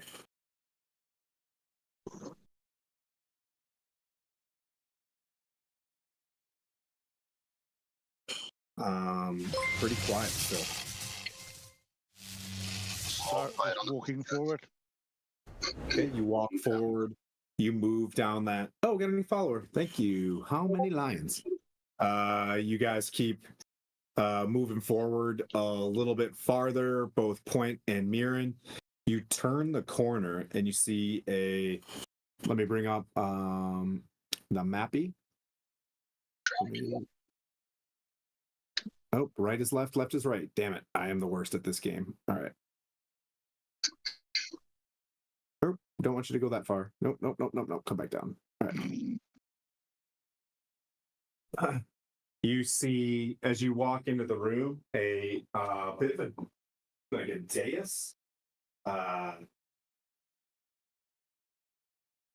Center of the room looks like a singular smooth stone with light shining straight down in it from above, where you could potentially go outside if you wanted to, like if you wanted to climb up. You do see this is a rather large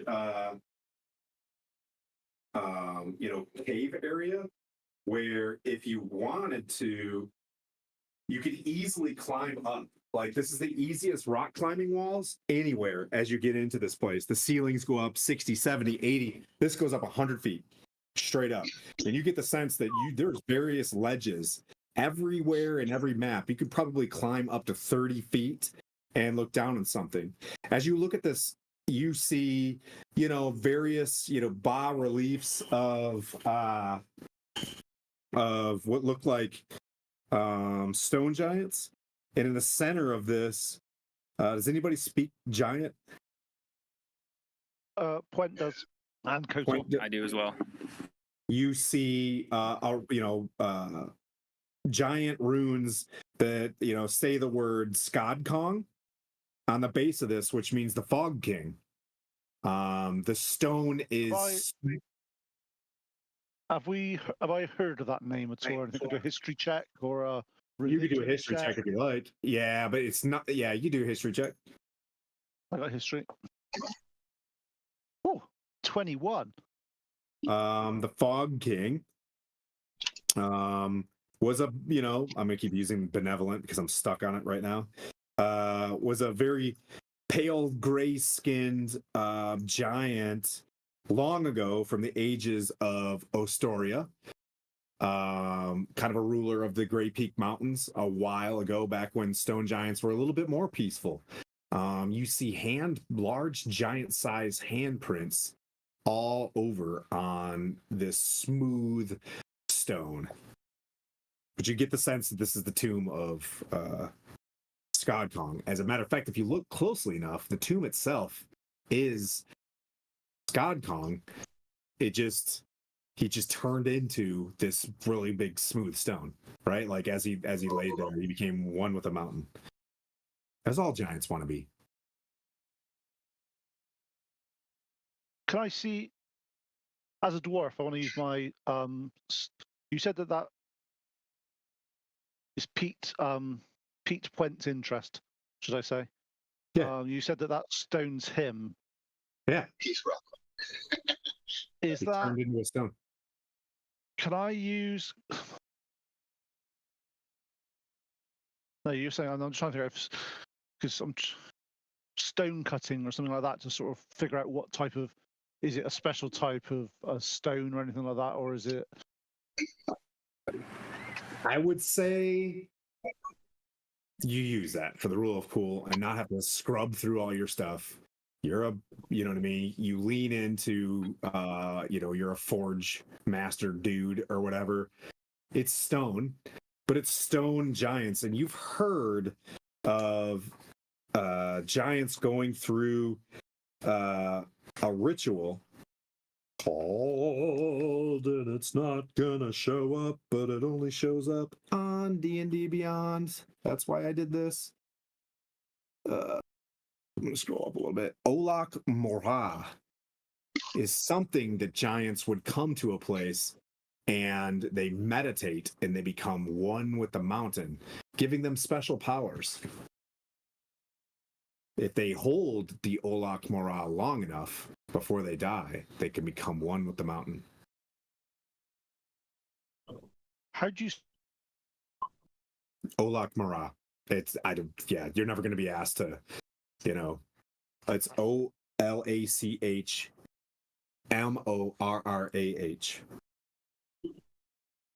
I would say you never be tested on that, and then I'd look in like 2 pages from now, and there it is.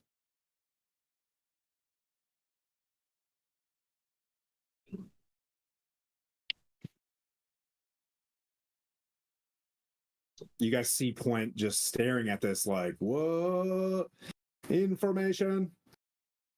I'm like, I didn't believe it. I didn't. God, definitely. I know they're stone giants, but I wouldn't have thought that they'd be able to turn themselves to stone. As much as I've been hitting them, I always thought they were made out of stone. Shoot, been wrong. That's true. That is fair.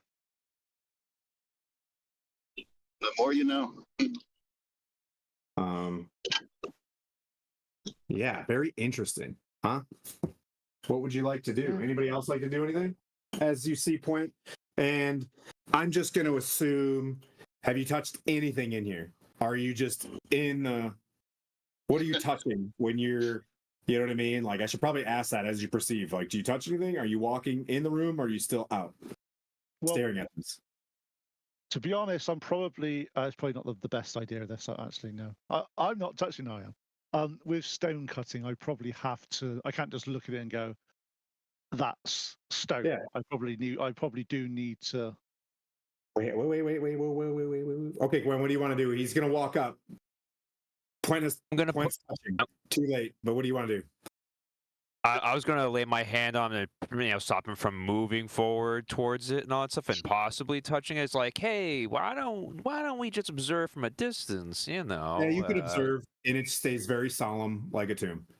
But if he wants to know the things that he wants to know, he needs to get in there and sniff it. Pwent reaches out. He's got he's gonna tap it, tap tap tap. As soon as he gets sucked straight into the rock. I need everybody to give me a confirmation that I am muted, except for Pwent. Oh, okay, 1 second. Mute me on Discord. Mute me. I forget how you do that. Could you mute me? I'll just turn my headset off. Just hit mute on your computer screen. You don't have to mute me. Just mute your computer. Just deafen yourself. Oh, shit. Deafen yourself. 1 second. I'm driving. I'm gonna turn my volume all the way down and then give it like 5 minutes because I can't. Okay, no find problem. the button while I'm driving. Yep. And if you pop back up and you hear me, you know what I mean? Just say, hey, am I good? Quad, are you muted? You're frozen. So I'm just going to assume. Just mute. Do your best to mute. And then pop up. All right. Everybody give me a thumbs up when you can't hear me. Just kidding. Stay muted. All right. As soon as you get pulled in, Pwent, you hear, and I'm going to go like this so they can't lip read. Ask.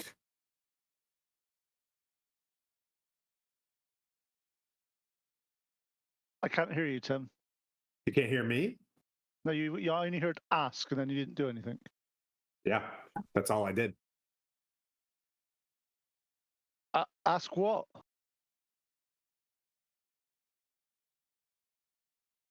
You have 2 more questions. For the mighty Skodong. How can we restore the ordning? Free Hekaton. Bring the Storm Giant King back to his rightful rule under Amon, our dear god.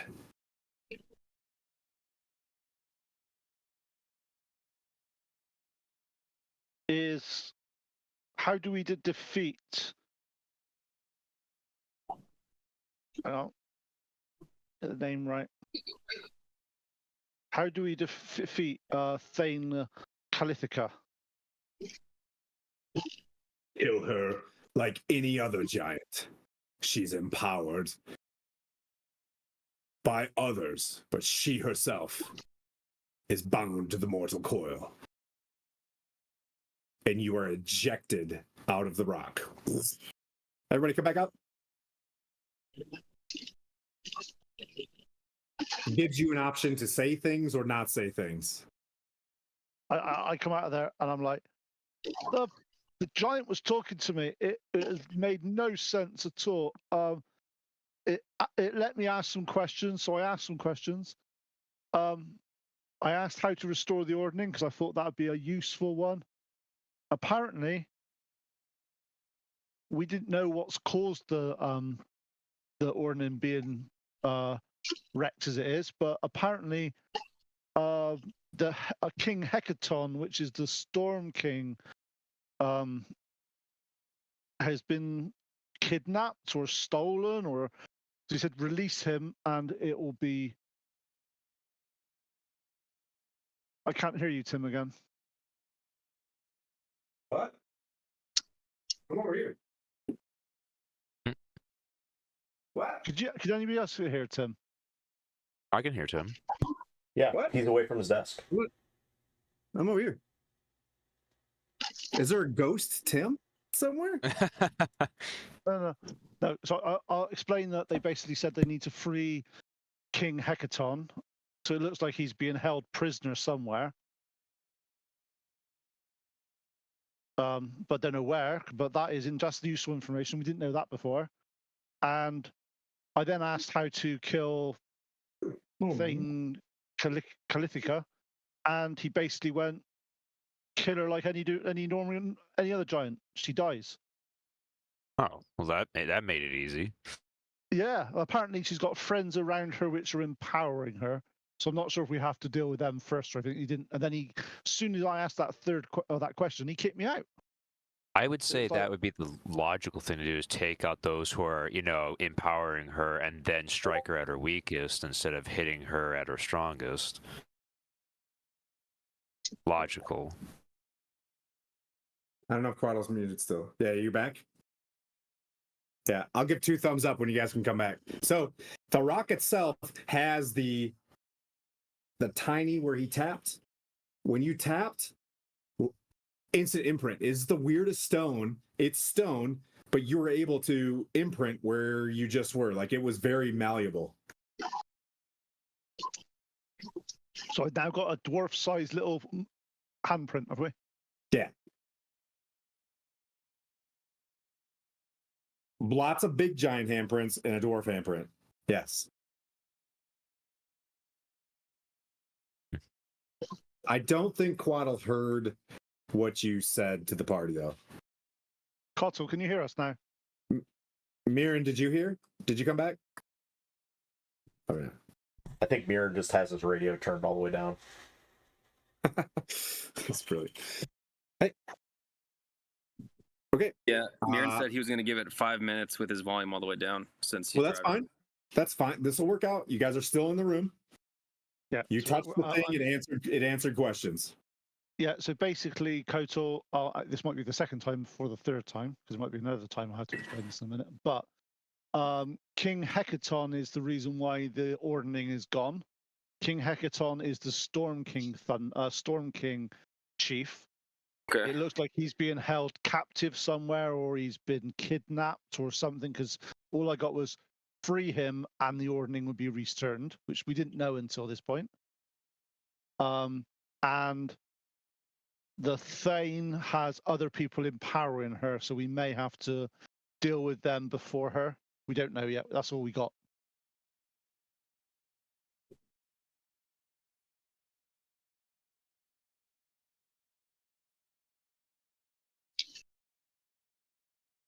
Awesome. So, anything else you guys like to do? Seems like a rather chill, I mean, you know what I mean? Like, kind of calm spot. Can any of you guys, if you guys touch it, do you go in? Do you get 3 questions as well? Is that something that we want to chance? Yeah, I don't think if we put our hands on it, I wonder if he'll just like zap us. It's like I don't want to talk to you, go away. Yeah, but he didn't talk to you. He talked to me. I'm not going to do it again. Yeah, I don't think he wants to, be bothered by the same dwarf twice. I mean, if any of you guys want to try, I'm gonna watch I took the my fingers out my entrance. ear. What happened? What happened? You're dead I'm now. watching the entrance. Aaron. Oh, shit. I'm just kidding. I'll recap real quick. So Pwent got sucked in. He was able to ask Yep. 3 questions. He got spit out. His first question is, "What do I do?" or whatever. And that one's, you know what I mean? He's like, "You have 2 more questions." Was the response? Is that a question? Basically, he said that you need to restore. Like, how do I get the ordning back together? Right? He Pwent? said free King Hecaton. Yep.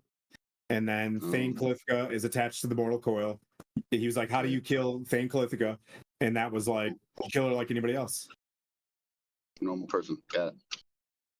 There's a small handprint on the stone of Pwent and a bunch of giant-sized handprints on the stone. Okay. Quaddle, what do you want to do while he digests this?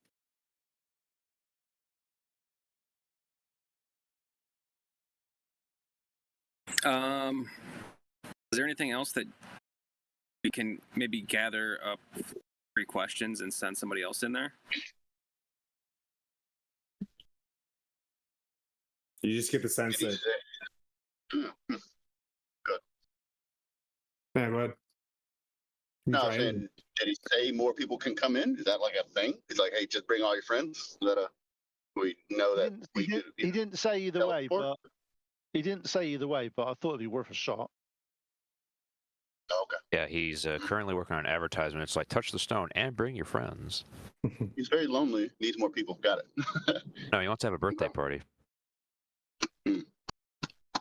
Okay. Questions.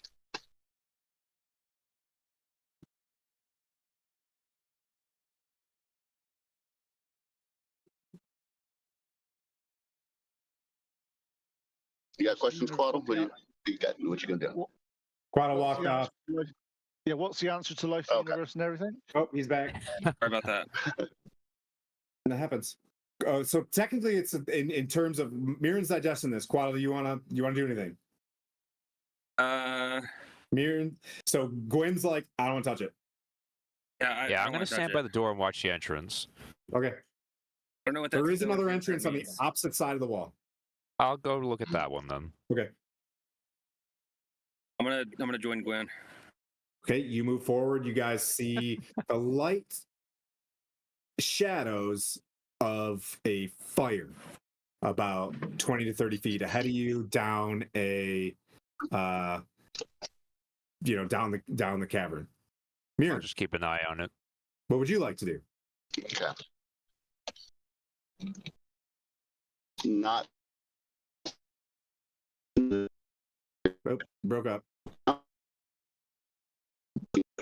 can achieve and get stronger. I'm gonna touch the stone, see what happens. But yeah, let's see if I can talk to this guy and ask questions too.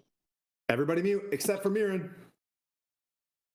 And I do this in case you want to ask like what your dad's name is, or you don't want anybody to know, or you say like you want to ask like how do I become a lich or something crazy. Give everybody the opportunity to do whatever. All right. Go evil. As soon as you enter the stone, you hear ask. So what I'm going to ask is, who is the number one? Well, amongst the giants, who is which opponent will give me the most renown and glory? Past Thane Calithia. We already know that one's going down. But beyond that, who should I fight? Who is the pinnacle of this whole giant ordning ordeal?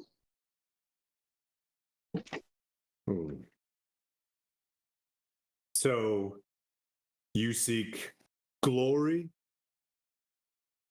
In battle. for you searches through the book. Your destiny amongst the chiefs of giants would be. I'm so sorry. There's so much book. Duke Zalto, the most martial and powerful of the fire giants. Okay, good. Wielder of the fire primordial. Maedra. I'm going to look that up. Or is it Megra? You tell me, Megra. I don't know. I'm going to ask somebody what the fire primordial is anyway. That's okay. That's not the second question. But Yep. Second question is, where is he located? Iron Slag. Oh, Iron Slag. Okay. Let's see if we can find that. And then Travel over the mountains and snow to distant spires. There, on a cold mountainside, you'll find a village of yak folk. And below that, Iron Slag, the forge of the fire giant Duke. There, you will please your god Hyronius, much like your son of Palor will champion here. 2. Slag is okay. And then 2. How does one tame a rock?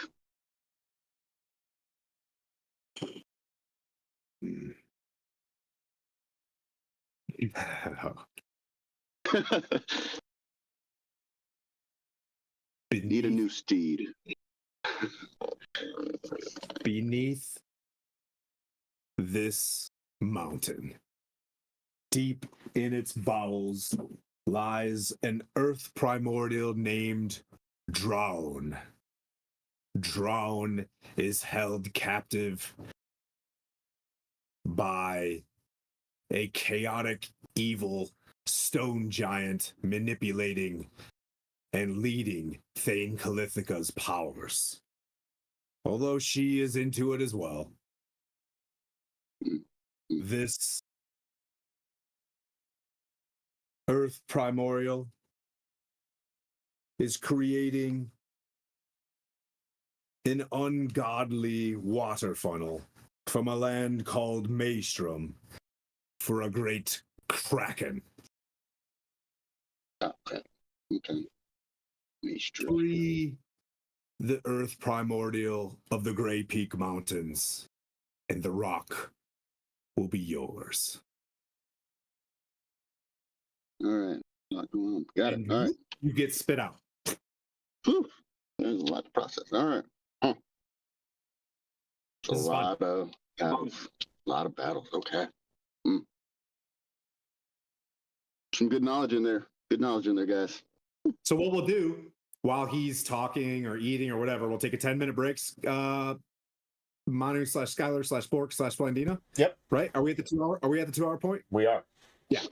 We'll take a 10-minute break, and you can get them the backstory or whatever. And when we return, you guys can decide what more you want to do with this information. I'm gonna transition to computer, so I'll be up on screen when I get back. Perfect. When we get back. Perfect timing. Okay. Skylar, you mind if we take a 10-minute break? Go. Yep. We'll Alrighty. be right See you back. guys soon.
all that swimmy guys are stuff back you guys live. got might actually that? work out Was there. that about a kraken? Was that about a kraken?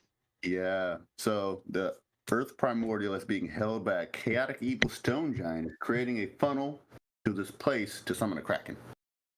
But That if sounds we bad. handle That all sounds really that, bad.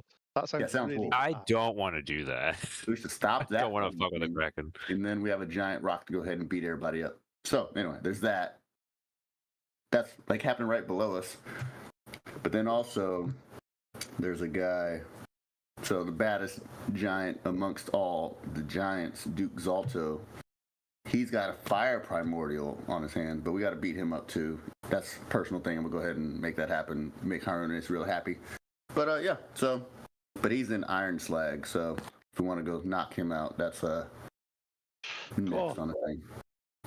Seems to be lots of primordial evil things on this side of the Yeah, of fire primordial, earth primordials. There's probably, for all I know, water primordial out there somewhere too.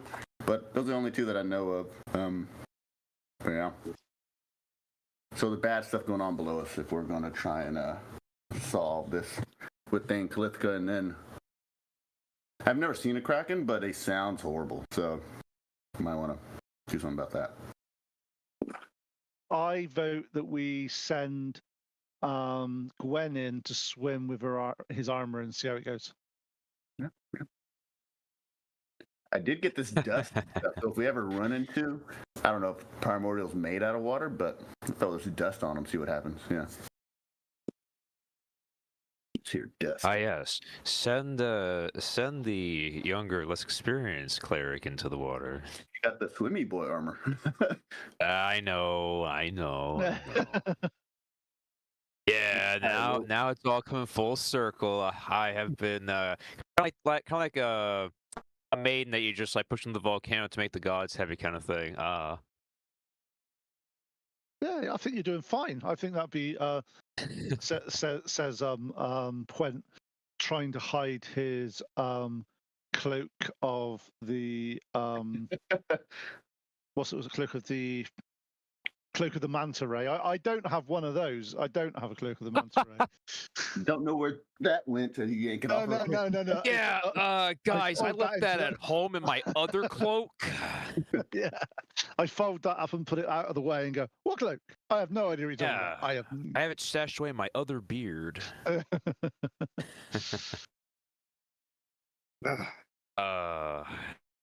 every so you got to ask some questions. Are we going to send the other two in to ask? Are we going to send? We're going to send the other two in to ask questions. I mean, they've walked away, presuming they don't want. They're right there. Yeah. But now they've seen you come out. They've seen you come out, and look, you've got more questions. I got questions. Do you guys have any questions for this stone giant? A gauntlet-sized hand on the stone. He's got fingerprints. He's keeping everybody's tally. I wouldn't know what to ask. That's my setback with that, is I wouldn't know what to ask him, and I don't want to waste anyone's time with a stupid question. Don't wait. There's play Dungeons and Dragons, my friends. We're all here, equal member. You can go in there and ask the shoe size of, you know what I mean? Like you could ask. There's no stupid questions. Tied into the here and now. Yeah. I will let Quarrel go next. I'll go last. Okay. I'm not doing it. So, I feel like there might be some bad juju from this later on. So I'm gonna go ahead and pass. Okay. Fine. I'll put my hand on the rock and ask. Mute. When I give 2 thumbs up, you guys can come back. Do mute. Let me know when you're muted. Or obviously, if they're already muted, I wouldn't know. They're not responding or anything. So there we go. All right. So as soon as you put your hand on this thing, Yes. you're inside this, completely restrained, inside the stone, and you hear a reverberating ask. Just very pointed. Right. Hello. My first question is, where can we find powerful allies or weapons to aid us in our quest? Through your travels, within every giant chief's lair, search everywhere. For you personally, I recommend the Thanes. This is a good question. I'm not prepared. But for you personally, I gotta write all this down. for Paylor, I recommend searching for light within the. Finally, it's a big book. Within the Thane's tomb. Of the Thane's tomb, okay. Are you asking a second question? You here? No, not asking my second question. Thane's tomb. Okay.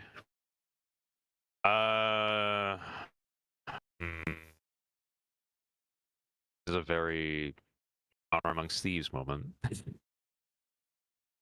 The reason why I'm mute is so you can ask anything you want. You can talk about your arc. You can, hey, is Pete a villain?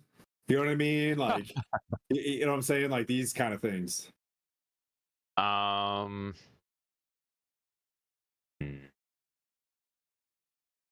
I'll do one for myself last, and then I'll ask another one here. I will ask.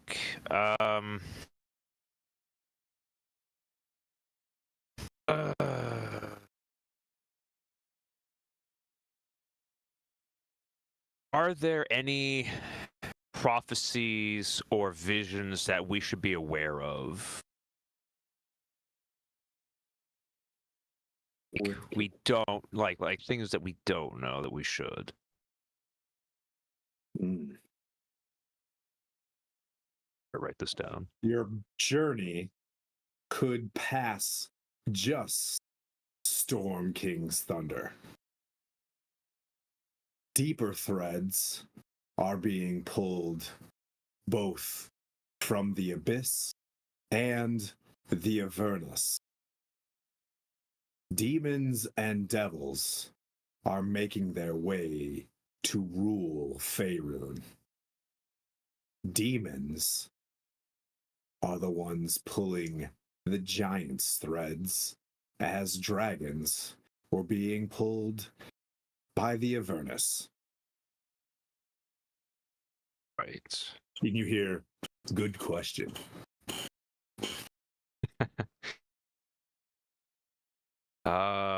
And finally, I shall do one myself.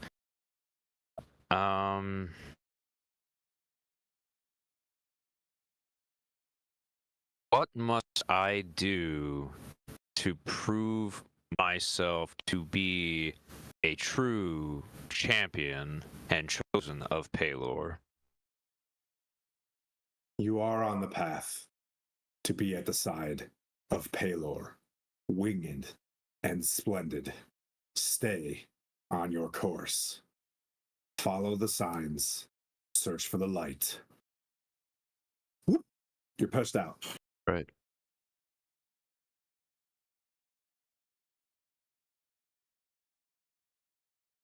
You all are. You still alive? Yes. Oh, cool. Well, that was a very interesting moment. Very, like I said, very honor amongst thieves moment where they're asking the dead, multiple questions, and it's like, wait, was that a question? And it's just like, are you asking that question? Right. So I had asked him questions, and then I asked him a personal one. For a second here, I asked him, where can we find powerful allies or weapons to aid us in our quest. And he said, or recommended, searching within the light of Thane's tomb, or of the Thane's tomb. Hmm. So he mentioned that. What thing? It could be Thane Calithica. I'm not quite sure. There was no, as far as I can remember, no specific name brought with that. But he said that. And then as for the second one was like prophecies or things that we should know of. He spoke of how our journey could pass. The Storm King's thunder. It could, and then he spoke about the demons and devils, and obviously dragons and so on. So you have Avernus and other areas, all kind of like vying for control and power and all that stuff. And like I said, he said something about dragons being, I guess, pulled or lured towards Avernus versus demons being pulled in a different, or devils being pulled in a different direction. As far as I can remember, it was really fast to try to type all of it. Good questions. But moral of the story, from what I could gather, is that we are on the right path and that we should just stay the course and keep going the way that we're going, and eventually everything will kind of just meet at the right point in time for all of us. We're doing really well so far. He recommends that we, like I said, stay on the path, keep moving forward, and just take care of what's going on. That's going and fixing the items at the Eye of the Allfather tree, and that's taking out Thank Calithica and various other skills there. Nice. So I guess everything that we already pretty much knew, but not As you come out of there and you're saying that, I'm sort of like, should really have asked about Pwent. I'll find him at some point. Quaddle just left. Wait. Sit still. All right, so there's a handprint of all three of you guys on the stone with the collective stone giant handprints. So, what would you guys like to do? You said there was another exit from this room, didn't you? Yep, there's an exit on the other side of the wall. You can kind of see I've got Gwyn sitting next to that little portal. Not portal. I think we'll go through the same order as we did last time. Mirren and myself at the front, Okay. and then Gwen and Kotal right behind us. Okay. These put the metal guys with really big shields and really big armor at the front. Yep. Oh man, I always go the wrong way with these cameras.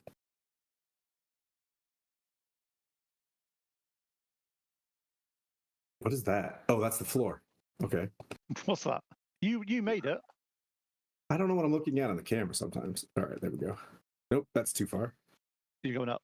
Go down. Yeah, no. I tried to type out everything that I was being told, and yeah, I was not super duper fast to try to get all the information down, all of his responses. So I was just like, okay, I'm just you guys are in the middle of a battle.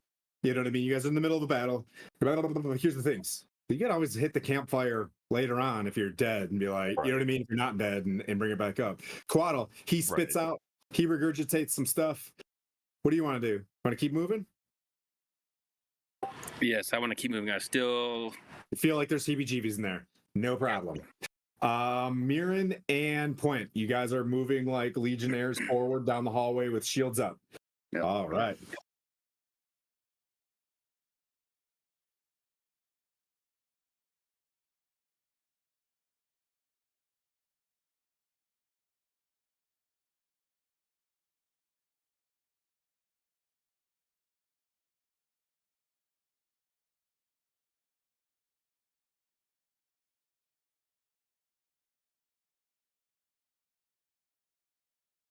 That looks like something big with a big club. Mm.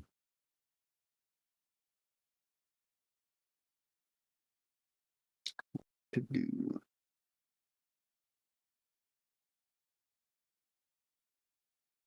Moving forward. Here, let me try to inch this camera forward too. That's about as far as this camera can make it.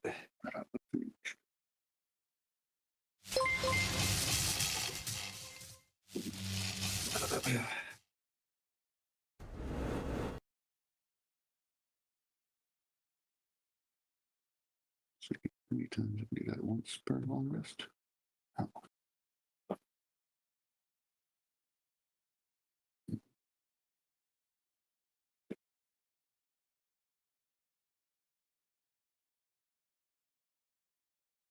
It's a large I look camp. over it.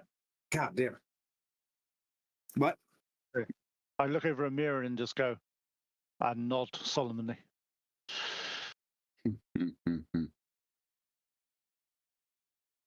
Those who are about to die, we salute you. You hear goats bleating. You hear these things happen. A large campfire burns in the middle of this cave with a large tent is there as well. Fire illuminates wall carvings that depict stone giants heaving boulders over their heads. Sitting around the campfire are 2 stone giants. They are meditating. They seem to be very calmly meditating.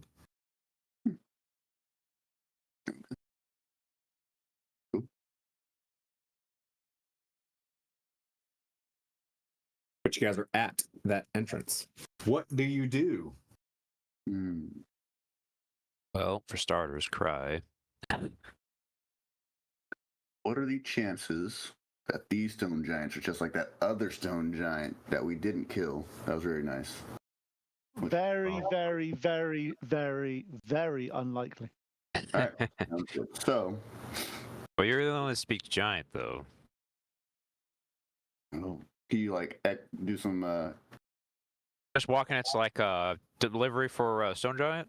to yell from down the hall in stone giant and see if they're say, "Hey, you cool?" No. But let's see.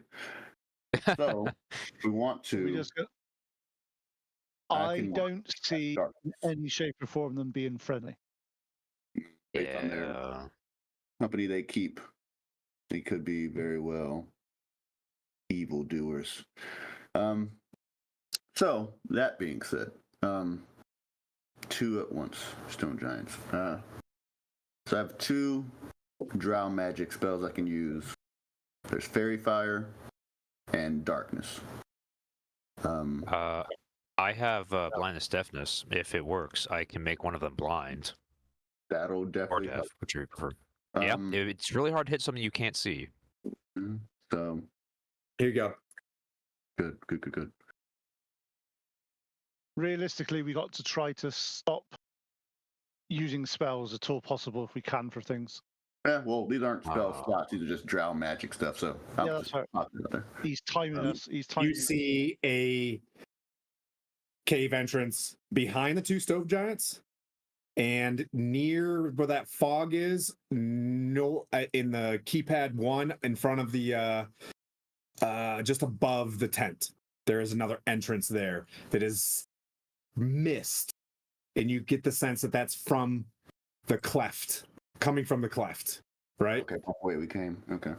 The cleft being the canyon. Like, you get the sense that that's the entrance to the canyon itself, but there is a more tunnel behind them, directly behind them. And here's your clock to figure out what you want to do. I think we're just going to have to. Them small enough, or too small for them to get through, or can they travel through there as well? That we can. Oh yeah, everything is Stone Giant Highway.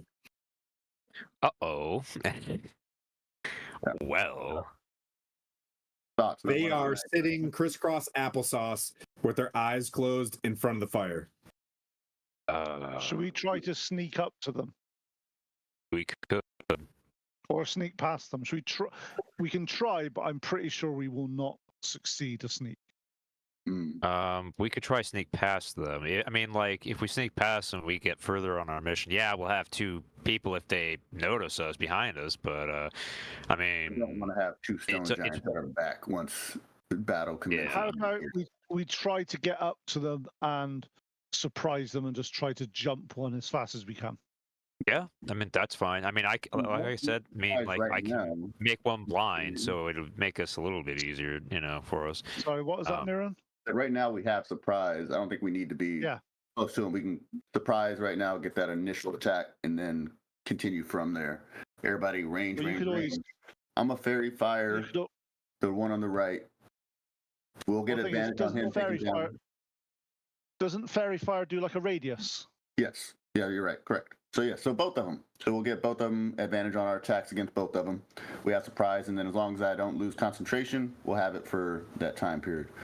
So I think that. You want to class what level spells your blindness?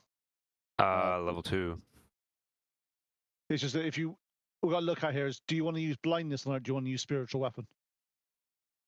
That's both the same spell. Well, actually, yeah. I mean, unfortunately, I'm out of levels, so I could use spiritual weapon. And how long spiritual weapon lasts? A minute, doesn't it? Yeah, a minute. And it has 60-foot range, so not too bad. 1d8 plus 4 damage, though. All right. So I say everybody ready, whatever attack you're going to use. I'm a fairy fire while we have surprise, so that I can hit my action up once we're back in normal combat, and then. And we all attack one giant. We all attack one giant until it drops, and the other giant. If I'm going to use spiritual weapon, then if I end up going first in initiative, I'm going to ready my action to cast it and all that stuff, and let you guys get close enough to do your damage first, then use it, because I don't want to startle it, have it get up with the other one, and then charge us, and we lose that element of surprise. We have surprise right now. Then we shouldn't have to worry surprise about that. Man. We should all have a go first before the giants at this While point. they're meditating. Okay. All right. So boom, I'm gonna go ahead and use my drow magic, cast fairy fire centered between the 2 giants, and they shall now be outlined in a. You want to start your surprise round from here? How far away are we? I guess that's 30 feet. Yes. Yeah, that's fine. I mean, yeah, think about it. So if you're 5 feet, 5, 10, 15, 20, 30 feet. Yep. You're within a movement. Yep. So okay, so the one on the right being the one on the camera's right. Basically, I will be going last. Okay. Roll your initiative, and then you will decide. You know what I mean? Like if you decide to hold action, you hold action for your surprise round. Anybody above 20? You got a 3. Okay. Anybody above 15? Here. I got a 17. 17 and what? No, that was it. Just 17. Just you? Okay. I was about 15? Okay. All right. Anybody above 10? Oof. Jeez. I got 12. Okay. So Pwent got 12. Quaddle, what'd you get? 3. Okay. I'm guessing you have a higher dex than Mirren. Okay. I'm -1. All right. For your surprise round, Gwyn, what would you like to do? Since you go first, everybody's kind of sitting there and you guys have a quick plan that you're coming up with, and you find yourself being like, well, am I kicking? Okay. All right. Okay. I'm going to cast spiritual weapon. All right. At 2nd level, and I'm going to put it right between them. It comes out of your Mace of Disruption. As you do this, it projects a Mace of Disruption and moves kind of forward. It uses Sacred Weapon. It just looks hot like this one. It just. All right. I'm assuming there's one on the left and one on the right. I'm just going to hit the one on the left. Okay. All right. All right. Okay. Go for it.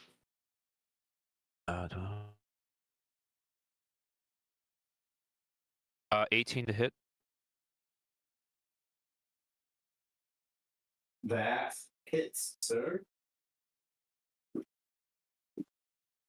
12 damage. 12 damage. Okay. And I'm going to stay where I am for right now. 12 damage.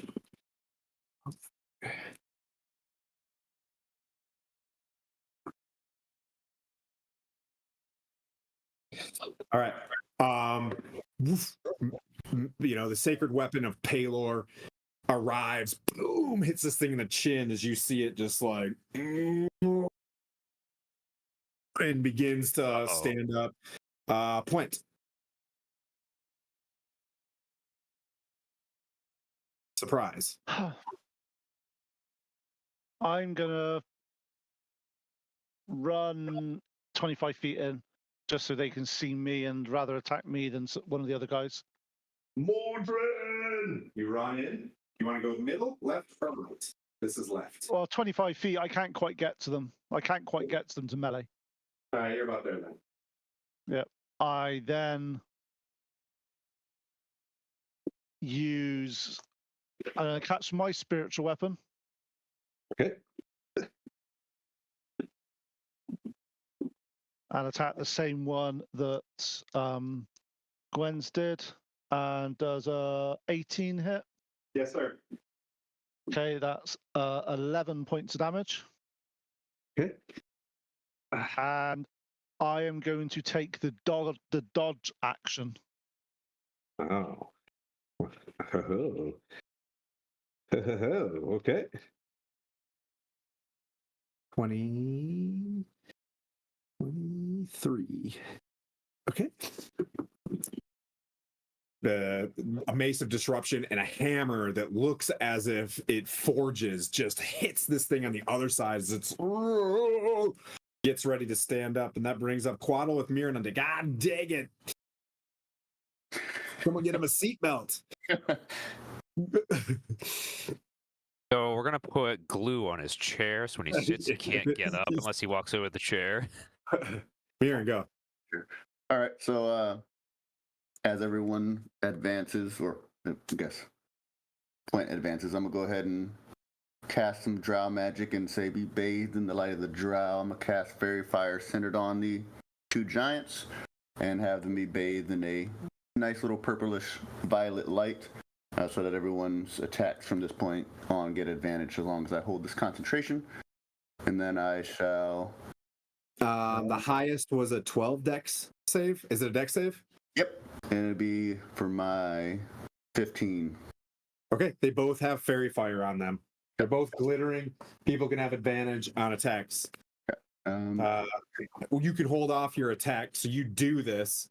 Quaddle, you don't get this advantage as he's doing this. So what do you want to do for your turn? And I'll load this up. I'm going to take 2 shots with my oath bow on the left. On the convincing. On the left? Okay. It's not an advantage, so just... Yep. Okay. I pre-rolled, knowing what my attacks were going to be. Got a nat 20 for 1. Oh, okay, nice. Oh, yeah. I also pre-roll sometimes. I'm like, nope, keeping that one. Oh, that. And then the other one is going to be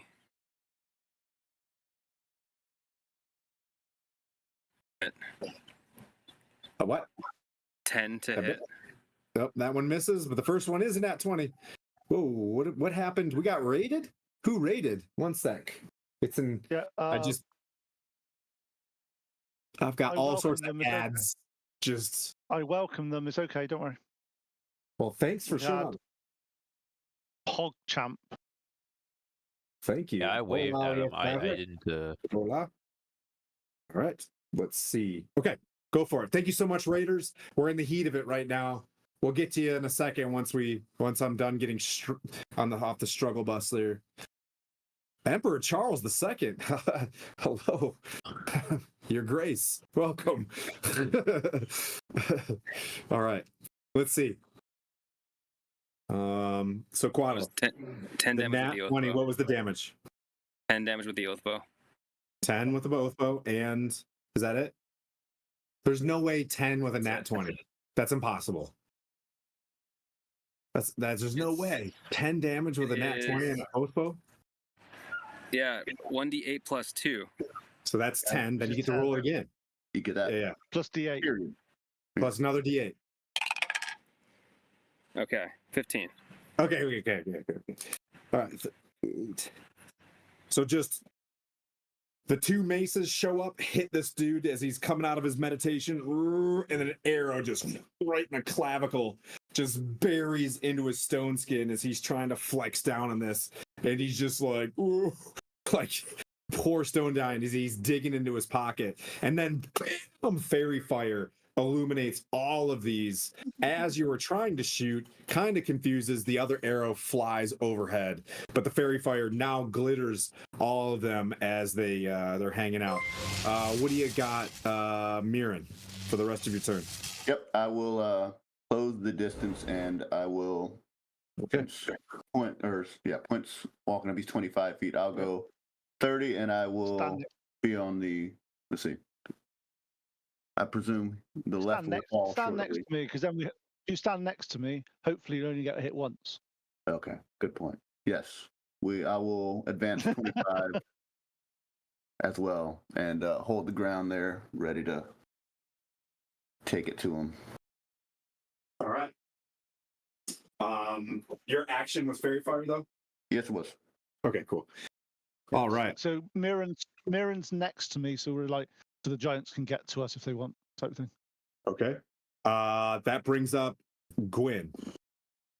Stone giants are both standing, clubs in hand. One's digging in his pocket, looking overhead, but the one that just got rocked, about to do some damage. So it'll go. You get the sense that they're going to swing next, and then it's Pwent. So go, Gwen. I am going to stay with the one that I attacked initially, which was the one on the left, and I'm going to hit him again with spiritual weapon. With the Hit. Yep, that'll hit 17 plus 7. That hits. Yep. Hello to the DIY witch. Thank you so much. Thanks for. And that'll be 7 damage. 7 damage. All right. Yep. From what? The spiritual weapon. Oh, spiritual weapon. Okay. Yep. Okay. This thing hasn't even moved yet. Just bam, bam, bam. This thing's getting crushed. Arrow in its clavicle. Do you want to do anything for your actual action? I don't. I'm gonna say not this turn. Next turn, I'll move in with my other weapon. I kind of want to stay back just for right now, initially, to not get pelted a lot, because I don't think I'm gonna stand a chance against a giant club coming at me. So, actually, I'll move away actually from where I am. I'm gonna go and use my full movement to go left around. So, still staying on the outer edge of it, but I'll go around off to the left. Okay. Going to the left. All right. Yep. I have a feeling if I stay in one spot, I'm just going to become a target with a boulder, so. That brings up stone giants, who are hovering above a juicy paladin. That one's going to take 2 swings as it's trying to figure itself out. It's going to take 2 swings with its great club on Mirren. Where is Warduke? Okay, these 2 red ones need to get fired. Well, should have kept them. One is a 20 to hit, and the other one probably not. Negative on the 20. Wham, misses. The other one who sees that he misses, lets go of the rock that's in his hand, and then continues to bash down on Mirren. One is a 22 to hit, and the other one is a 19. 22 hits. 22 hits with a rock. I wasn't ready for this. Unless you guys want me to keep doing base damage. Because some people don't like that. I'll go like this until I should have went base damage. Why did I pick this die? Can't fucking read it. 5, 15, 23 plus 6, 29 bludgeoning damage. See, half of that. Dear dice makers, stop making black on black dice. Love you.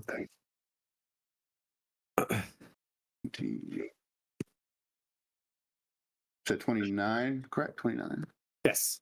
Okay. 29. And I was just crying about dice numbers. All right. Like 29, and that brings up Pwent after you see him get rocked with just one great glove hit. Emergency. Paging Dr. Beat. Emergency beat. Paging Dr. Beat. I gotta stay hip like my girls.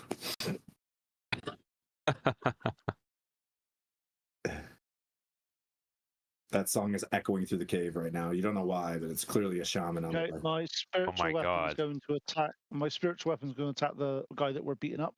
Okay. And These there's a are 16 giants. hit. With a 16 hit.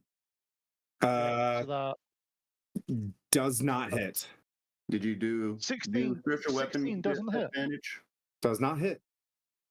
Oh. Do they get advantage for spiritual weapons because it's a? They do. Yeah, they do actually. You're fair. That's fair. I don't know if they Because count. of fairy fire. There's a 21 hit. It does. Does a massive 7 points of damage. Hey, nothing. Hang on, I have a Springer Spaniel asking politely to come into the room. Okay. That brings up Waddle. Oh, what else? I told the dead on the same guy. Can you do a wisdom saving throw, please? 15 plus. They must be a 17, huh? 15 plus 16. That fails. So that's 23 necrotic damage. Okay. This one's looking bloody. And that brings up. You got anything else?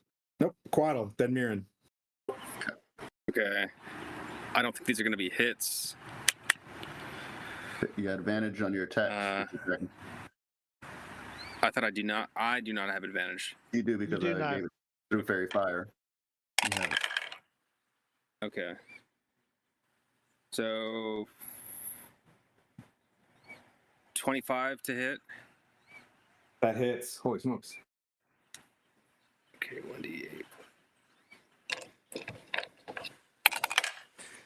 That's going to be 5 damage, and then also I'm going to. This is on the left, the giant on the left, and then I'm going to use Slayer's Prey. How much damage was that, by the way? The first one? 5 damage. Okay. And then Slayer's Prey to get an additional 1d6. So another 5. Okay. Arrow flies in, and you can see it just like sinking into his body as he's looking super rough. Got another attack? No, because even with an advantage, I'm not. That wasn't gonna get hit. Okay. Not second one. Okay. All right. This is round 1 still. That brings up Mirren. Okay. Being that I have no spell slots, I'm relying solely on my martial ability, so I will swing my giant slayer longsword at the one on the left to try and fell him, so we only have one to worry about. Okay. I'm gonna swing once right now and then see if we need to follow through with the next one. And that'll be a 18 to hit on the first attack. It hits. The giant slayer longsword, so that's 1d8 plus 2d6. Let's see. Oh. Also, you need to do a Who needs a DC smite? 15. Who needs a smite when you got a giant slayer longsword? DC 15 strength saving throw where he falls prone. Fail. Okay, he just fell. All right, 11 plus 7, that's 18 plus 5, so 23 slashing damage onto him. And then if he's still kicking, I will follow through with stab with the sword again. Now that he's prone, I can't get double advantage, so I'm just gonna wait. Prone. Does that mean I get auto? Let me make sure. Not prone, right? Let me make sure. Where's prone? I'm pulling it. Prone. Oof. Conditions. Let's see. Prone creature's only movement option is to crawl unless it stands up. The creature has disadvantage on attack rolls, and attack rolls against creatures have advantage. Good thing I already have that, so never mind. All right, so no change. I will just swing and hit him, try and stab him while he's on the ground. Ooh, nat 20. Ooh. So, well, good thing I don't have a smite to throw on that, but so action, that'll be for damage. But it does extra damage because it's a giant slayer, right? Yep, so 2d6, that's 12, plus the 8, so that's 20, plus 5, 25. Wait, and how do you want to do this? Yep, you said the word 20. Yep, okay, so how do you want to do this to him? I'm just stabbing on the ground because I didn't expect it to kill him that sense, but I'm just stabbing with the giant long slayer sword and then preparing to face the one on the right. So quick stab and parry, or face to the right, so pivot to the right. Okay. As we face the next one. There's no time for celebration. Okay. Just gonna keep these over here. Oh no, I just knocked over something important on the other side. Let's see. And let's see, what else? I have bonus actions that will just shove them with a shield that I can't do anything with. Cool. All right. And that brings up Gwyn. Sorry about that. I'm here. Okay. All right. What happened? One of the giants is dead. down. Aaron slaughtered him. Is it the left one or the right one that went down? Left is down, right remains. All right. I'll use. Going to use spiritual weapon on the giant, and then I'm going to move in and the rest of my turn on him if possible. Okay. Does a 17 hit? It does. This is Okay. the clean giant, the one that has not been hit yet. Okay. 9 damage with spiritual weapon. Okay. And just a reminder, so I can still move in and hit him with my mace and all that stuff. Yeah. All right. So I'll do that. So I'm gonna move in and try to hit him with that. So Okay. I get out of spells. Okay.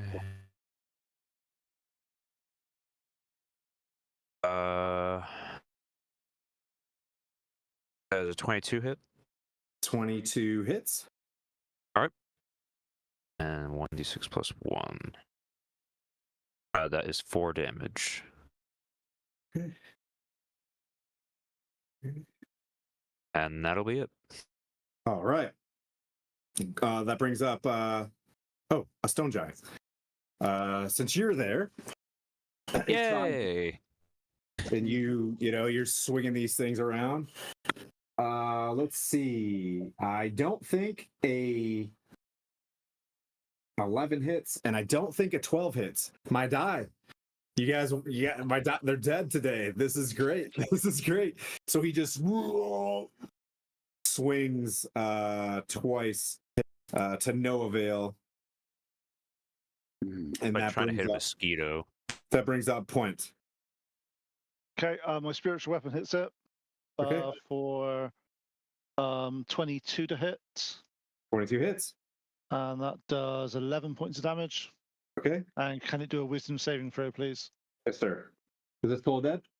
Yep. Fails. Oh, that's crap. Well, when my 11 dice points is of damage. 11 points of damage. Okay. And I That- will move up. I will move up the In other. melee. Yeah, I'm going to move up the other side of Gwen so he can get just so it can. If he attacks me instead of Gwen.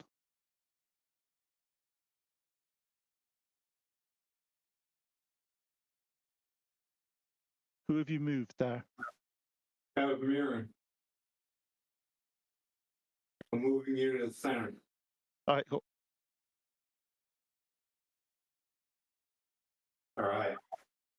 That brings up Quaddle.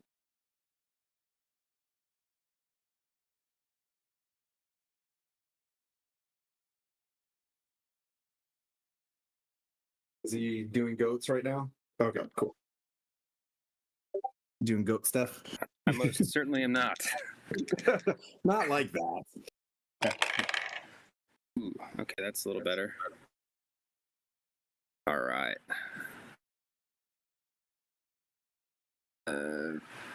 24 to hit, and then a 16 to hit. 24 to hit and a 16 to hit. 1 hits. 24 hits. Okay, and this is still with advantage? Yes. Same exact roll. Okay. All right.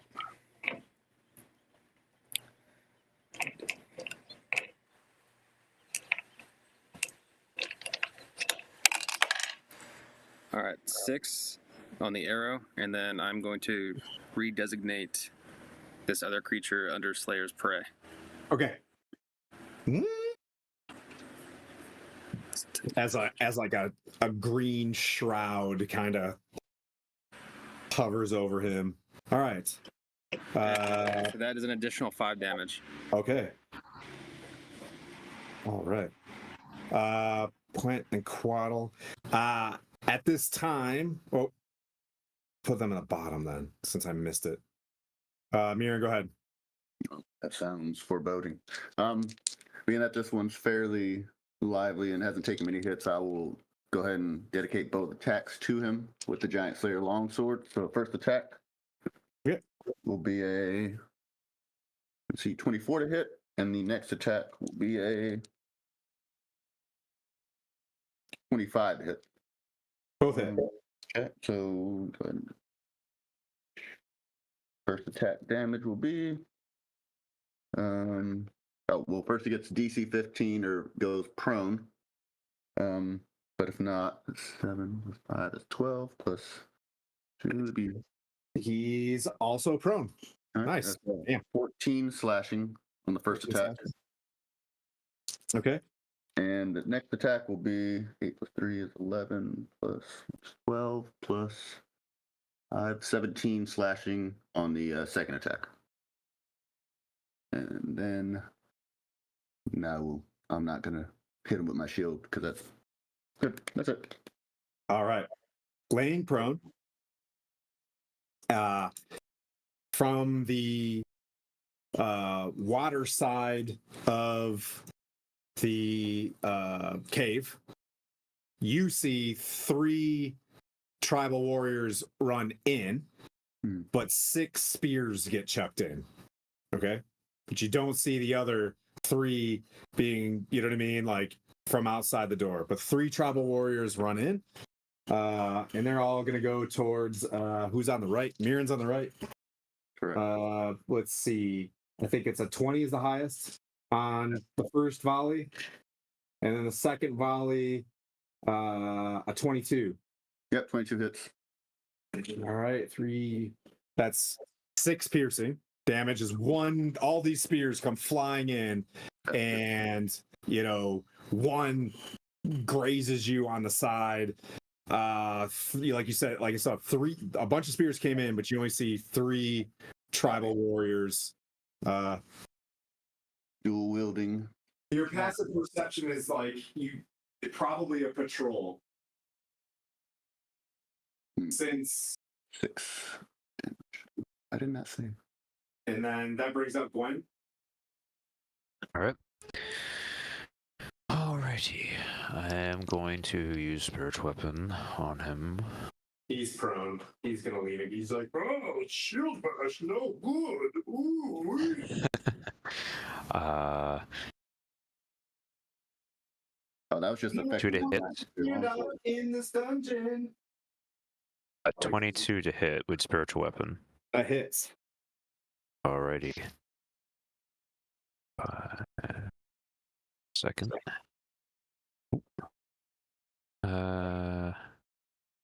Six, If you 9 damage with 9 Spiritual Weapon.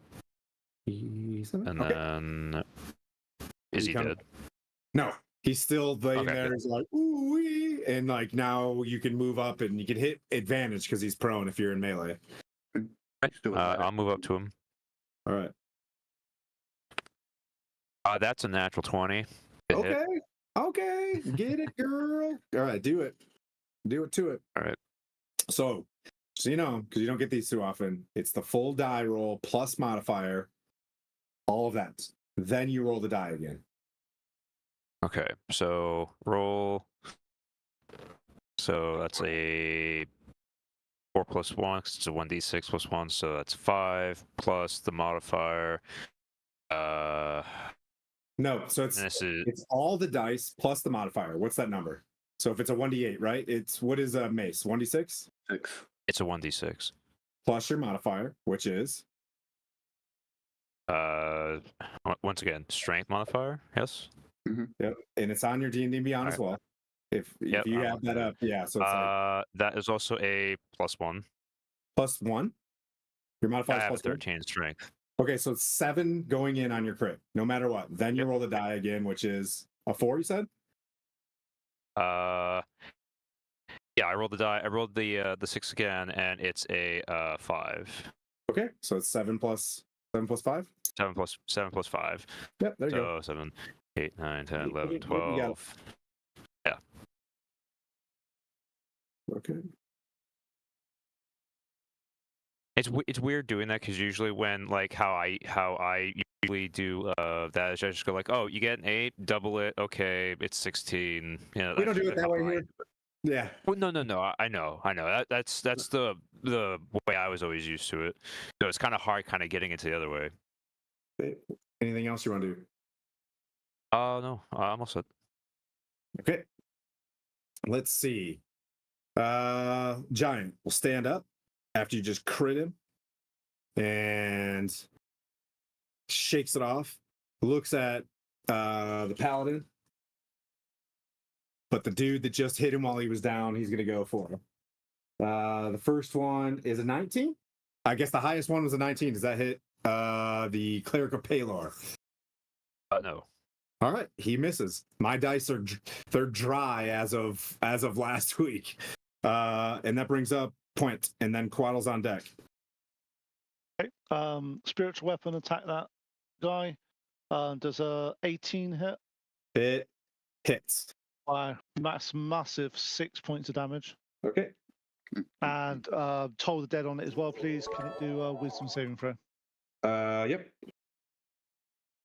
That's a 4. I'm running 4s and 5s and 3s all day. 21 points of damage. Somebody swapping some weighted dice on you.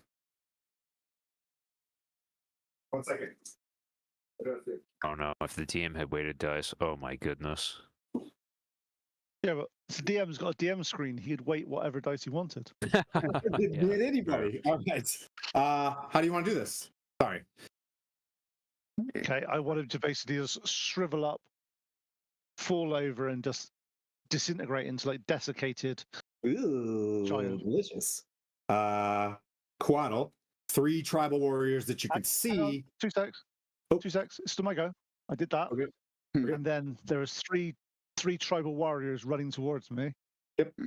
I run towards them with my shield up right in front of them. Okay. All right. Oh, dude, thanks for the bits, bro. Gracias, mi amigo. All right. Let's see. What we'll do is, since there's bits, there's an inspiration floating out there somewhere. So Maverick, I want you to choose who you think is more handsome amongst all these guys. That'll bring. I want to create division right now. Who's got the best beard or lack of beard, and that person gets inspiration. If you're still watching, if not, I'll give one to someone else. But Maverick, since you're watching, you pass bits, you can give some inspiration. All right, Quaddle, you're up. There's only one character who can have the best beard, and that's the dwarf. That's the dwarf. That's right. What do you got? Oh, Quaddle's rolling. Okay. Potentially muted. All right, a dirty 20. Okay, that hits. A tribal warrior. Is it you're shooting the warriors coming in? Yes. So whichever one is closest, Pwent is closest to right now. Yep. Okay. A dirty 20 and a 13. Both hit. Either one guy or both guys. So do you want to take it one at a time? I'm gonna go one at a time. Okay.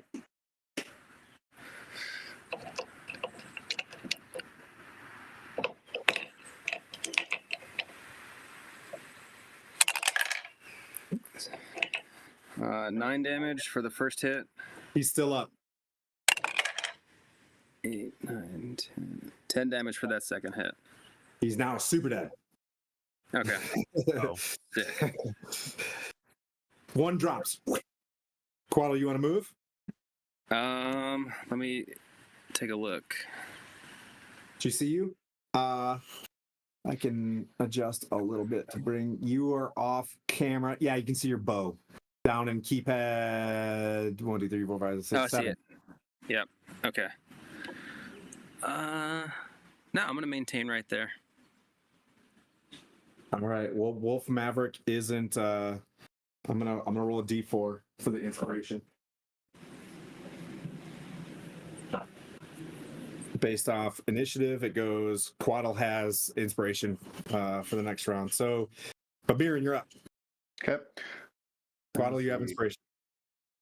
You have what is it called? God. Yeah, inspiration. Go ahead. Yeah, I'll close the distance with the 2 that I can see right now. Now that I've moved up there, can I see where the other 3 have come from, or are they still further Yeah, down? so there's like a very misty. It sounds like that, and you can see kind of light, natural light, and you get the sense that they came from the cleft itself, where the river cuts through the canyon. Okay. Like they came across from somewhere. But there are just 3 standing there. Okay, so I will try and cut down the remaining 2 that we have right in front of us, so that people can take ranged attacks onto the other ones further down. Yep, So- one just died. You run up to the other 2. Okay, I will swing first time with the giant sling longsword. Do they have any giant in their blood by chance? They're just like half giant. Zero giant in your blood. Okay. So first one is a 25 to hit on the first swing. It's 1-on-1. So that's +5. That's just 9 slashing. Presume he's still standing. If so, I will He's still follow standing. up with the backswing. It'll be a 15 to hit. That hits. Okay. And oops, drop my die. And that is going to be 9 slashing damage on that second attack as well. He is now dead. Okay. So that's my attacks, and then as a bonus action, I'm gonna shield master shove the second individual with my athletics, see if he goes prone. Hopefully. Let's see.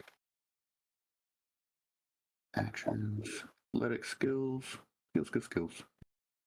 Athletics. So +4 on that. That's a 15 for athletics to see if he goes prone. Fails. So then she'll bash him in the head and have him go prone. Or whoever follows up on that. So I was battling with the camera over here too. And this guy's prone. Correct. All right. That brings up well, I guess that guy. He stands back up and tries. Don't switch. And he's going to try to hit you with all of his might with a 19 to hit. Negative. He's just quaking in his boots.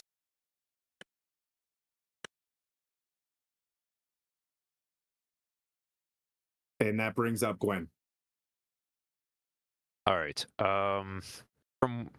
Granted, I see the map over here. From where Gwyn is standing, does he see any of the other people that kind of like were charging in, the other like tribal characters? No, you don't see them, but you can. I mean, if you look hard enough, you can kind of see, in the distance, like the cave. You can't see through the mist, basically. Right. I look to see if I can see Pwent anywhere, Pwent? Yeah, and if he's so, right next I will move. Oh, he is right next to me. All right, I didn't see it on the screen. Okay. He's Well, not next to you. He's up, standing by Mirren. all right. I go over to them. I regroup with them. Yeah. Okay. If anyone's concerned, There is a dude like laying down alive though. Like You need healing. I'm bloodied from that Alright. initial giant swing. All right. Let's see. Then, since that was only my movement, I am going to use. I mean, I'll have to use level 1 because I can't afford to lose all of the level 2s that I have. I'm going to use Cure Wounds at level 1 on Mirren. Okay. Yeah, Mirren. Mirren. Where's my dice? 8 health. Best I can do. That's good. That's good health. Aside from that, I'm gonna leave myself there for right now. Okay. Hang on. I missed my. As I was running around preparing for the next potential scenario, I found it. All right, that brings up Pwent.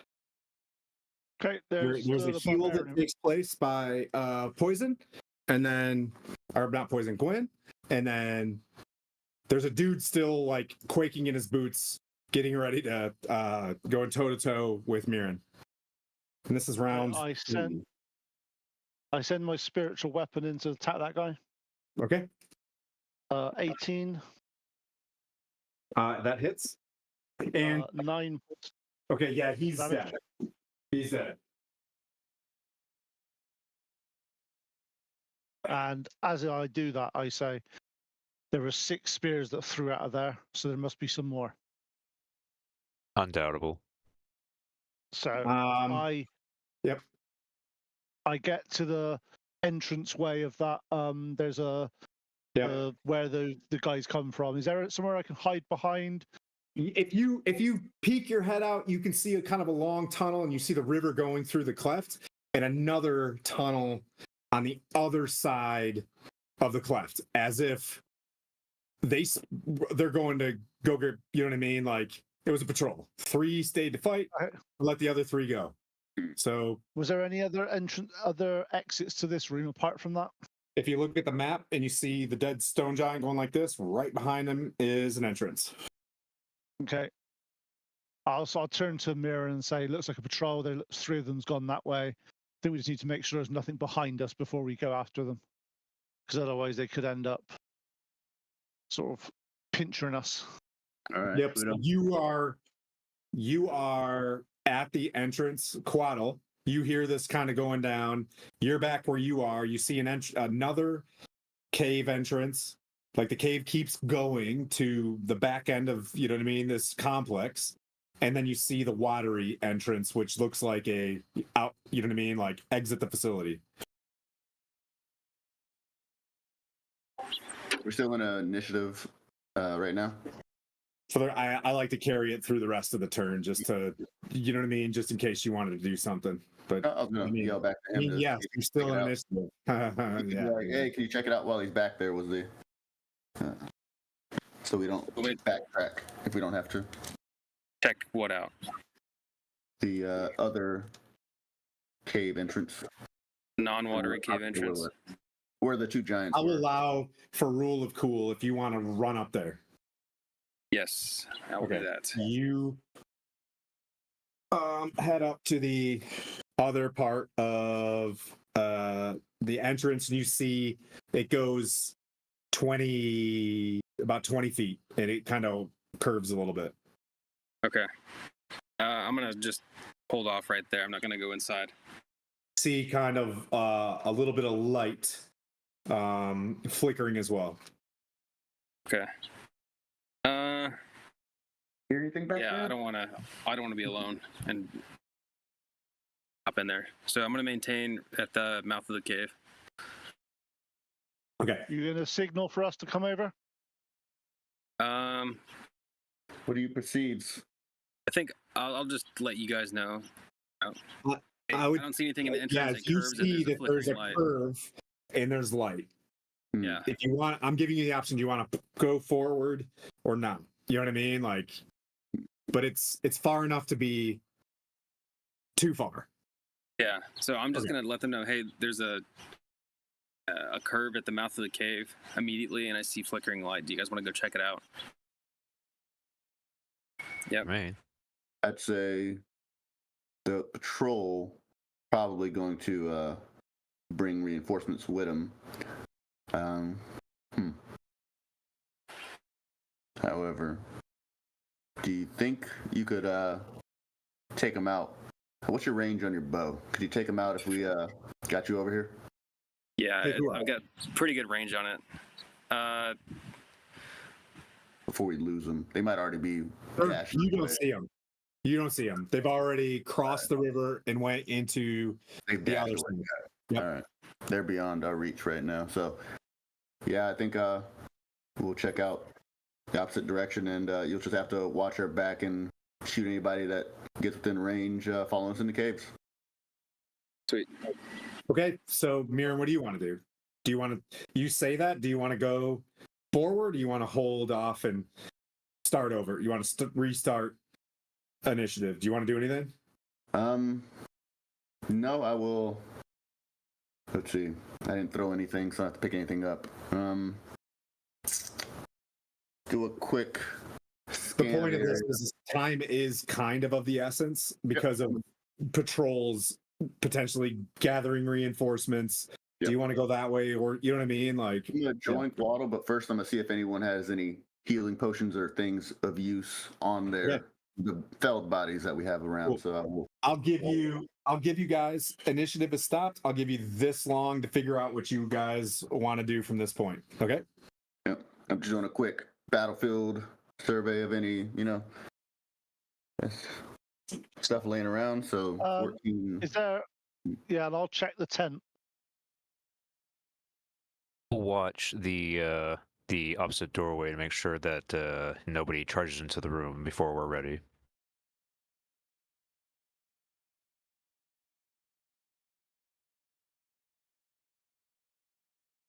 Yeah, I'm gonna start searching these tribesmen to see if there's anything else. So I'm gonna help you out, Miran. Good deal. Yeah, there's a lot of bodies to check up on. Otherwise, we'll be here all day. I say go for the essentials. Any potions and refills of arrows or whatever you need.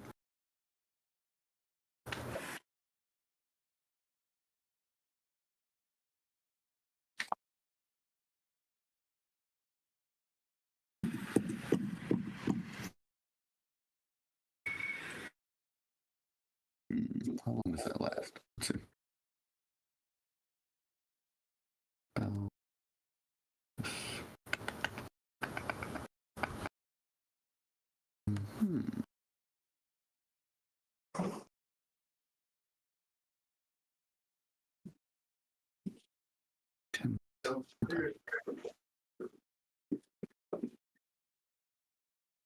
Sorry, that was the world's longest pee. My bad.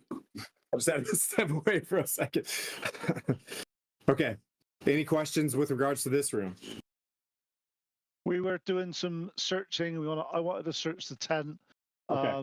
Mira was searching the bodies, and we're just seeing if there's anything useful. Yeah, doing the What giant. might be worth doing as well. How about? Is there anything barrels or anything like that we can roll in and stop and like block the entrance to the where we saw the You could, but probably not enough. It's wide enough for stone giants.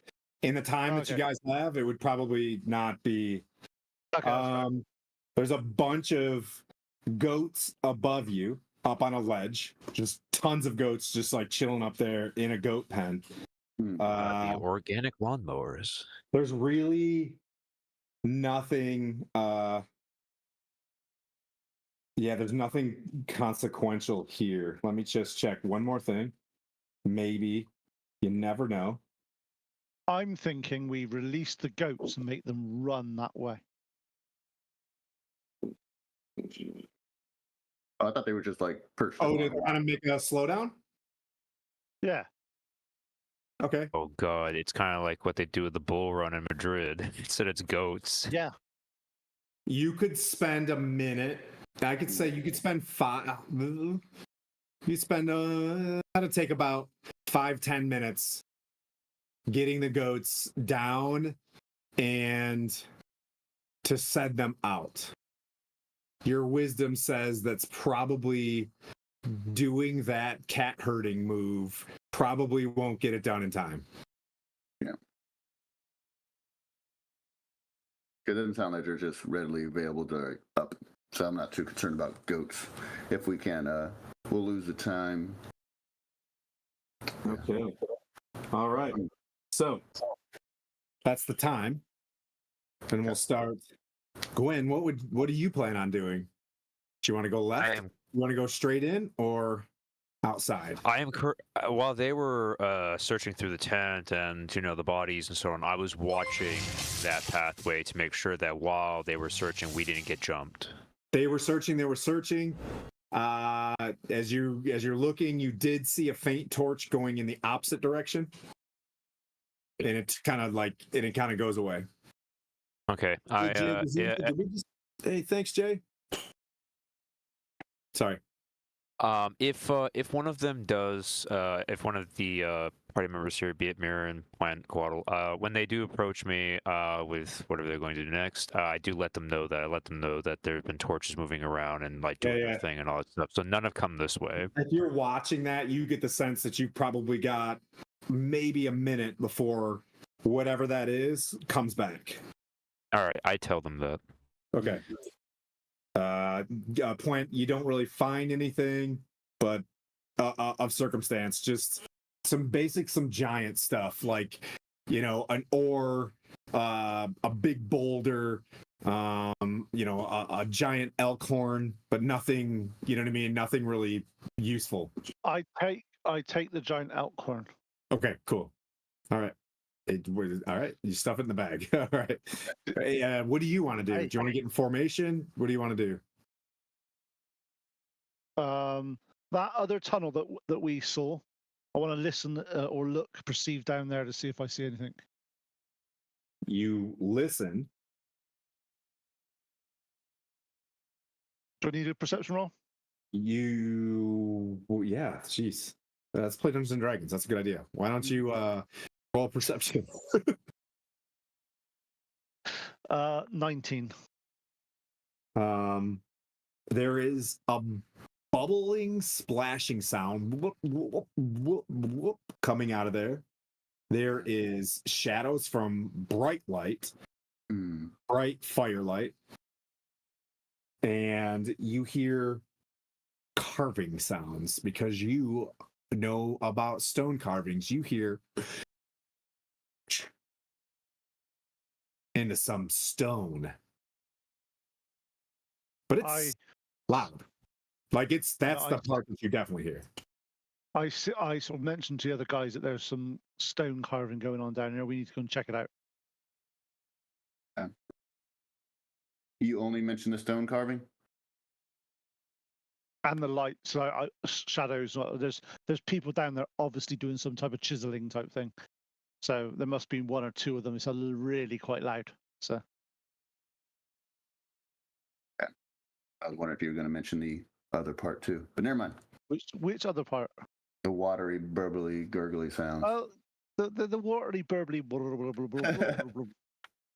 Well, because that ties into the Earth primordial making a water funnel, possibly, or just river stuff. I don't know. It could be. We might be walking into some stuff, or we might not. It might be well below us. It could be just weird, water sounds. But I'd say we should be more cautious with that little piece added. At this point, it's the only way we're going anyway. But I'd say so. We should line up, get back in the shield formation. Quaddle and Gwen, if you want to go ahead and if anyone comes from that way, at will or shoot them from range until they can close distance, and we can make do at that point. Yep. Question: would my spiritual weapon still be active, or is it no longer active? It's only an hour. It only takes a minute. It only lasts a minute, I think. Right, and I'm only giving you guys like that was like, oh, we said a minute. Yeah, you guys searched for a minute. It's gone. okay, all right, thank you. Yeah, it's not like the Spirit Guardians, which would last 10. Yeah. Okay.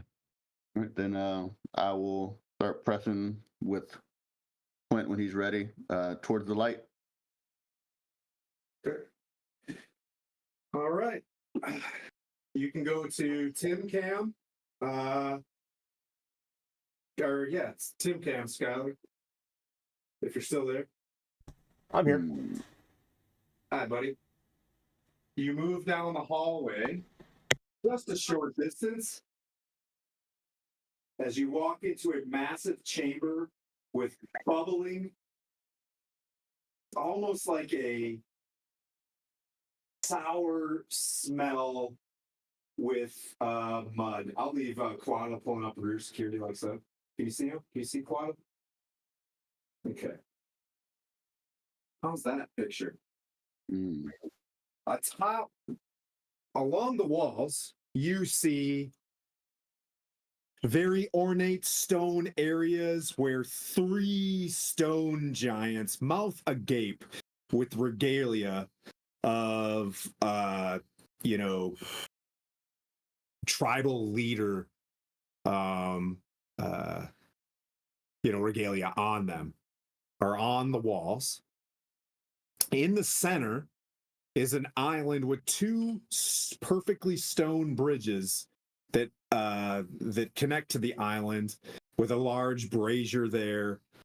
And you see Thane Calithica standing with the same regalia as what's the 3 stone giants against the wall. She's got the regalia. Her head, it has a stony crown on top of it with piercing blue eyes, with a massive adamantine club, turns around, sees you, and in giant, does anybody speak giant? Me and Kotal. Dare you enter this sacred ground? And looks off to her right and begins to speak. And you hear her say, "Rise, ancient Thane, destroy them." As one of the giants with these blue crystals in its back just starts to animate. All along her is this huge, thick, bubbling pool of what appears to be mud. So which entrance have we come in on this? You have come in on the entrance that you're in on the south. They're on the map. You guys are at keypad 9. So there's no way across the mud. Then we have to find some way across it. Always walk across the mud. I can, we got this bag. Got this bag of things. Okay, so I apologize. I'm also running maps in this as well. So the chamber goes, about 100 feet up. You can see, just like anywhere in there, that there are good handholds, and about 30 feet high, you could probably stand. You know what I mean? And you know what I mean? Like, it is a good spelunking energy across from the Thane, where she's kind of pointing as her character is. It looks like it goes back into the cleft. Beyond her, there is another bridge, and it goes towards what looks like a swirling portal. Where she was communicating into. And it looks like she's kind of speaking towards that as she pointed towards a golem, which was right there. Oh, so it's not a giant. It looks like it's a stone golem type thing, is it? It's a giant / stone golem, I think. Bit of both. Why not both? Bit of both. Being a DM, it's very hard putting pages of shit and remembering the exact spicy term. In my mind right now, she animated a big stone thing, also with a crown, and it stands and it begins to stand up. Everybody's got crowns. All right. Everything's got. You get the sense that this is kind of an important room. Mm. It looks a lot like a temple. How dare you enter my temple? I'm glad I didn't start drinking whiskey now because I can't speak. But there you guys go. Go ahead and roll initiative. Again. First. Come on. And let me know who's above 20. Ooh. Come on, No. Brandon. Did you get above 20, Miran? I didn't. Not at all. No. Okay. Nobody above 20? I cannot get above 20. Okay, that's fine. Anybody above 15? Ooh, spicy. Anybody above 10? Hopefully. Just 10. I got 10. Okay, I'm guessing. Wait, who's got the bad decks? Who's got the better decks? Both of us. We need to roll off, Miran. Oh, okay. I got 16. I got 4 that time. Okay. Who got the lowest decks? Well, I think we both win that one. Or both lose. And who got above 5? I got a 5. All right. And looks like the dice are back in my favors. What'd you get, Gwen? Kite. I got a 3 this time. That's okay.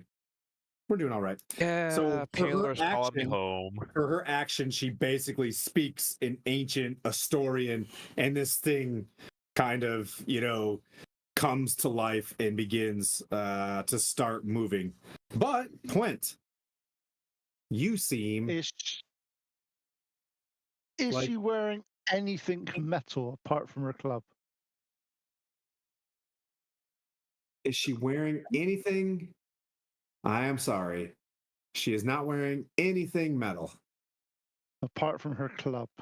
Apart from adamantine. Yep. Was she wearing a crown?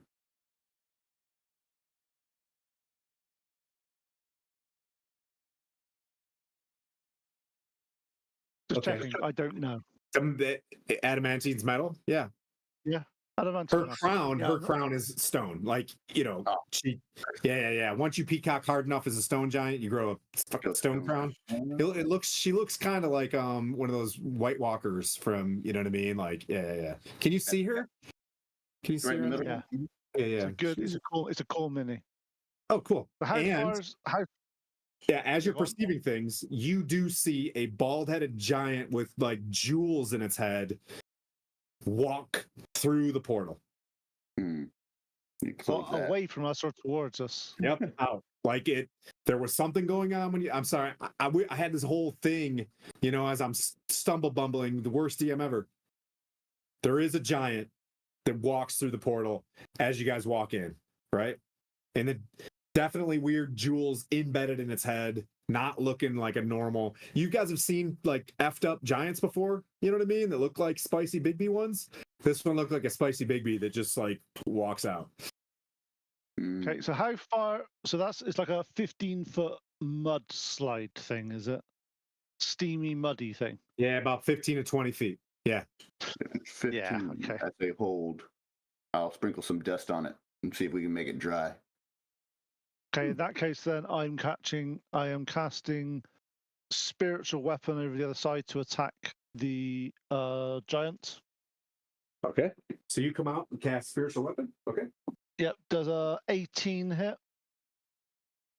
It does. Okay. 12 points of spicy force damage. Mm-hmm. Okay. I then cast Toll the Dead on it. Can you do a wisdom saving throw, please? Yes, she can.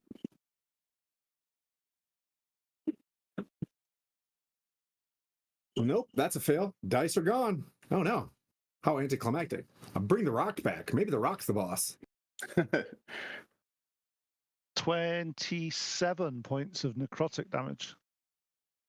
Holy guacamole. In 1 round, you did 39? 39 damage?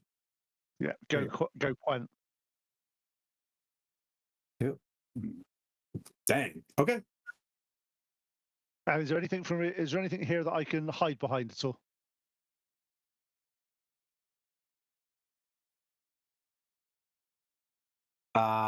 You can back into the tunnel. I'm just trying to figure out, because obviously keep these guys behind me, but I've got my shield up and I duck down behind it then. Because nowhere, I'm just trying to make sure that I'm expecting things to be thrown towards us, you see. Yeah. This is interesting. Okay. All right. This is round 1. Mirren. Okay. So you step back. Are you stepping back and out of the way? So you guys are doing shield wall. You do the thing. No, you're like, I'm okay, you're holding your shield. Okay. Yeah. All right. So it doesn't say anything about this, but so the dust of dryness, I can sprinkle a pinch of it over water, and it turns a cube of water or stuff, I guess that's watery, on a 15 by 15 side into a marble-sized pellet. So I guess it absorbs all the water from that mud in that shape. Is that how that would work? That's what I'm Depending trying. how deep it is, though, you know what I mean? Well, if I only need the top to be dry for a little bit, but it's Okay. 15 by 15 of water turned into a little pellet that I can pick up. Dude, I kind of dig this. I mean, I know it's kind of funky mud, but the fact that I rolled on the DM's table and you have this, that's fine. As long as you permit me a little spicy DMing to go with things as well for fun. I'll trade you it's waterish. Yeah. Yeah, so I'm going to try to essentially solidify this mud a bit so that we can cross if needed. I'll give you a straight 15 by 5 path with this stuff. Like a bridge that will look about that big. So with this, it doesn't say whether that was an action or a bonus action to sprinkle dust. But That'd be an action. Yeah. Then with that as she's probably huge. So I'm gonna do that. I'm gonna hold here with the team. Let everybody do their range stuff before we move up. But that sprinkle ground's a little dry. We'll see if it holds for now. All right. You cast a bridge. Stone Golem / Stone Giant guy is going to start.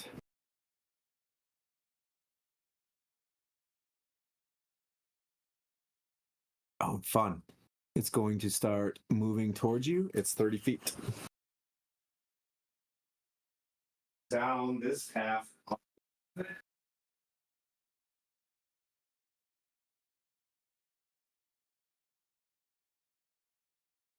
It's going to have to dash. Oh.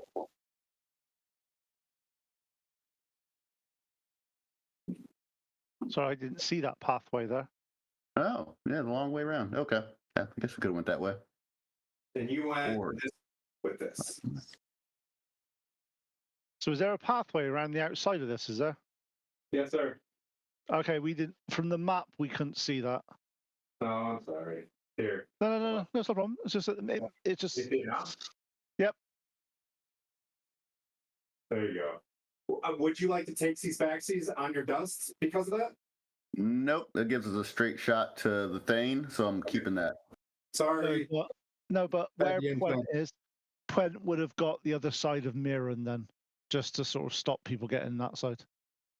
So if Pwent gets nearer because I didn't know he was going to cast that, so I would have got in front of Mirren. You're on the left side of Mirren. You're on the left side of Mirren. Oh, okay. If I'm on the left side, that's fine. No, what do you want to be? I want to be on the side nearest the giant that's running in on that platform. Which on my thing, that is the left-hand side. Yep. So you're here. Are you comfortable? Yeah, perfect. All right. And that thing moves, and then I'll bring up Quaddle.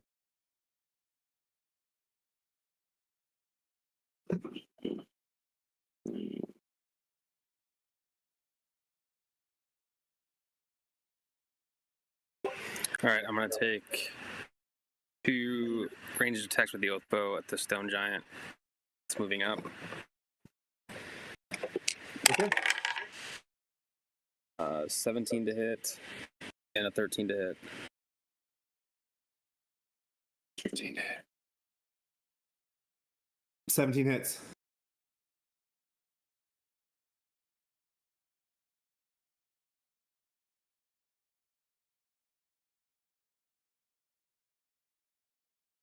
Wait.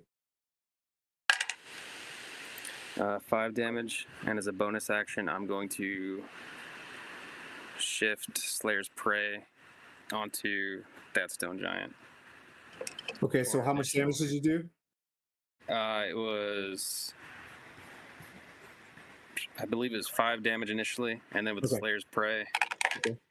an additional 3 damage, so 8 total. All right. An arrow streaks across and hits.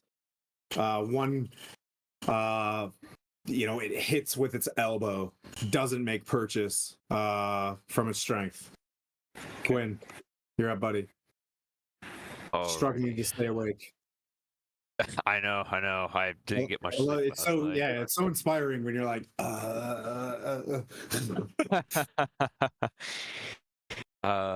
Right. I am. Do I see where Pwent is gone by chance? Can go anywhere. Point's right in front of you. Okay. All right. Steve did not die yet. Jay. Right. I am going to once again cast Spiritual Weapon at level 2. Spiritual weapon at level 2? Yep. Okay. At level 2.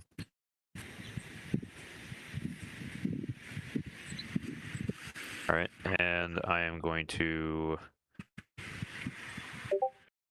send it to the nearest enemy I can reach with it. And I am also going to move forward about 10, 15 feet. So I'll do 15. Okay. You're moving forward like down the path? Or do you want to Yes. claw? Don't go in front of me. You Say have a what? shield wall.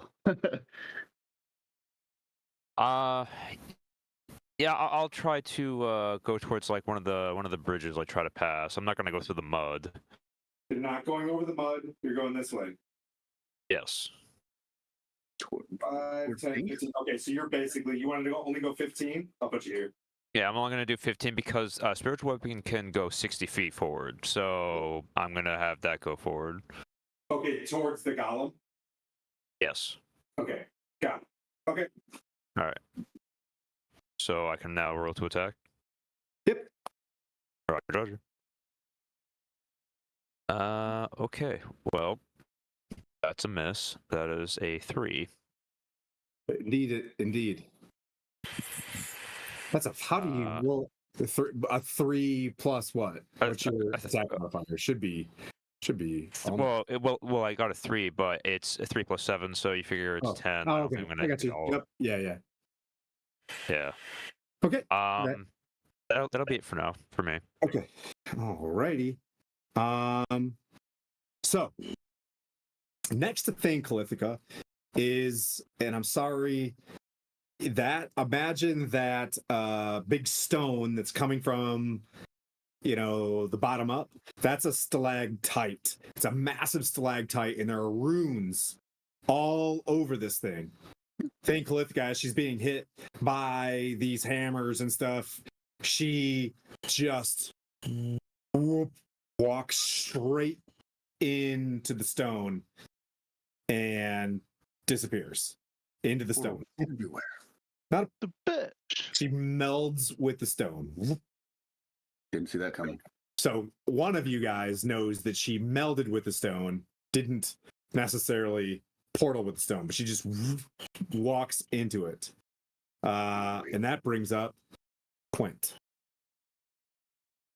Okay, so I can't see her anymore. Can my spiritual weapon smash the stalactite? Yes. Breaking the runes. 23. That hits. 12 points of force damage. Boom! You hit this thing. And yep, you hit it. And pieces of it kind of fall off. Okay. I'm going to try it because it looks... I'm going to toll the dead on the stalactite to see if it works. Okay.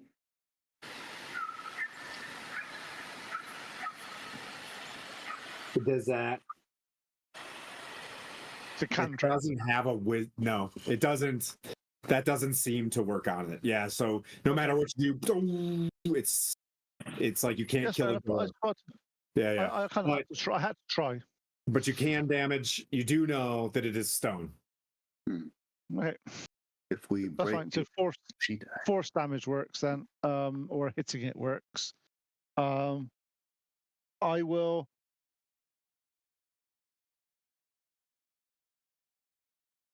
Where I am now, I'm going to stay where I am because I'm going to basically I'll move forward 5 feet, just so Okay. I'm a bit more towards the golem that's coming, and I keep my shield up ready, and I sort of shout to Miran, "Go smack it with your sword. It seems to work. Physical attacks seem to work against it. Magic's not doing much." Seems good. Okay, Mirren. Okay. I will use the path that I created as the guinea pig to see if it holds firm. Okay. To go and attack that obelisk or stalagmite. So you go 15 feet, and then almost 20 feet up is 15. Another 15 feet is this like platform that's raised. I don't know if you can tell. That is a raised platform. So 15. So 15 over and then 15. So 15 all up. my movement? Yep. Okay. Yeah, I mean, can you climb? You know what I mean? Like with your athleticism? Shoot, no, because I have channel divinities. But just regular jumping because I have the strength to. I probably could actually close that distance. You could try to do an athletics. Yep, I will try an athletics check, jump up there, and do my bestest without my peerless athlete. Let's see, athletics check. Ugh, that's a 17 on athletics for jumping. So let's see, what distance would I do? Remember, like, I'll allow you to do something. I'm gonna allow you to get up there. Okay. I'd say I might slip and fall. So being that he hit it and it said it works and trying to smash this thing, I Very will try and smash it and see if hopefully she dies because she's trapped in a stone prison of some sort. That sounds like a good plan. Yep. Let's see. So I will swing twice. Well, shoot, I don't have any bludgeoning objects. I want to break my sword on this thing. It's magic. It's magic. It's fine. Yeah, true. I mean, can you fix magic items? Yeah. I can fix anything. All right, cool. Then I will swing Giant Slayer longsword and see if it is this stone considered giant because she went into it. You swing and see what happens. So I'll swing twice. I don't mean to sound dickish. Maybe I mean for the extra, I'm at my DM level. Oh no, I just think about the RBF. extra damage portion if I needed to consider that in or not. Resting the first one dungeon would be master. 21 to hit, and the second one would be a 11 to hit. Hits and misses. Okay. So first one, T8.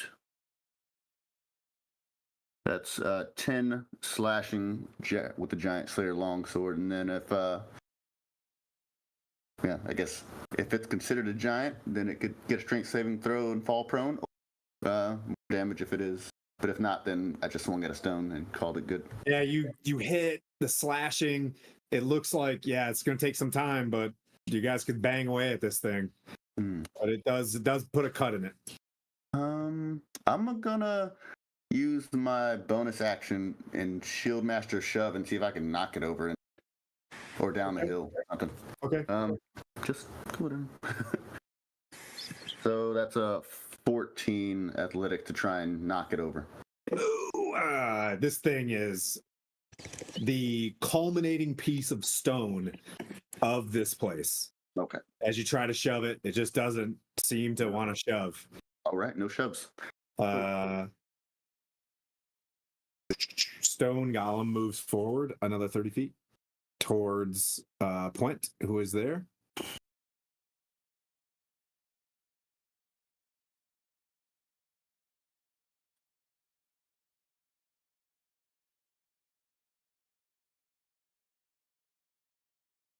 Still work. Oh, he's got 10-foot reach. That's no problem.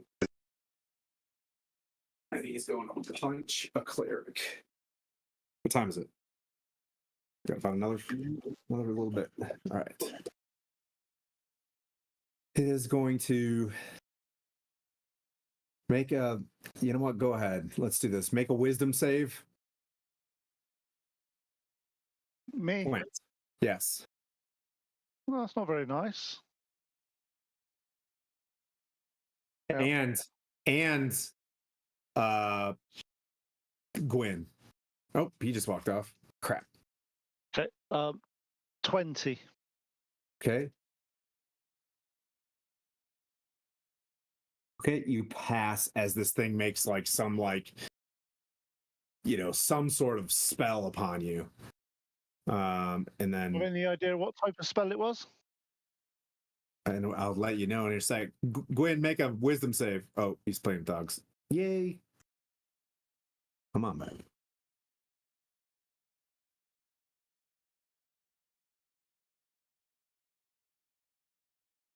And make a wisdom save.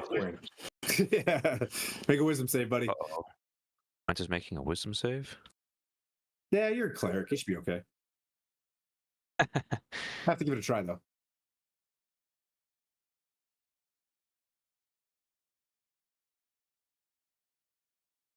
Roll a die. Add wisdom. Save.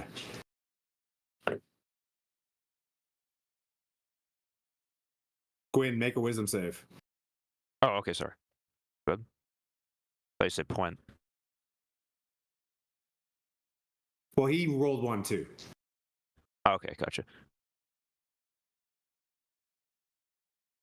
13. What kind of team? 13. Oh, okay. So you are slowed by the stone golem. Okay. You can't use reactions. Your speed is halved, and you can't make more than one attack in your turn. In addition, the target can take either an action or a bonus action on your turn, not both. As you get as slow as being cast upon you. Hey, it worked. All right. That brings any up damage? no damage, sir. Just slowed. Already.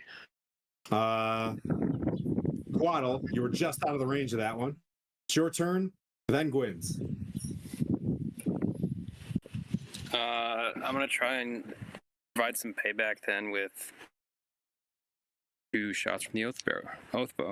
On that golem? Yeah. Okay. Weird, they don't have slowed on here on D&D Beyond. Yep, I just told you. Yep. So it's just a spell called slow. Okay, all right. Yeah. I was looking at conditions, and I'm like, wow, there's no condition that says slow in the index. A 25 to hit. That hits.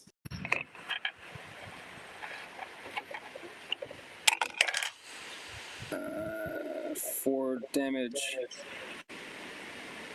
And then the other one is a 10 to hit. That misses. All right. Okay. So, Mirren, you're up on there. Out of the stone pops out Thane Calithica. Oh, she's back. In this, you're in the space, and she is going to take 2 swings at you with her adamantine great club. Don't worry, I'm really rolling like hot trash today, so you have nothing to fear. Not 20. You don't have to- One is a 22 to hit, and one is a 14. 22 hits. All right. The adamantine great club swings in for 19 bludgeoning damage. Okay.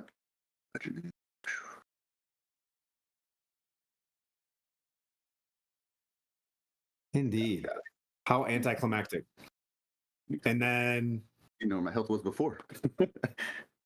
that brings up Pwent, and then Mirren's on deck.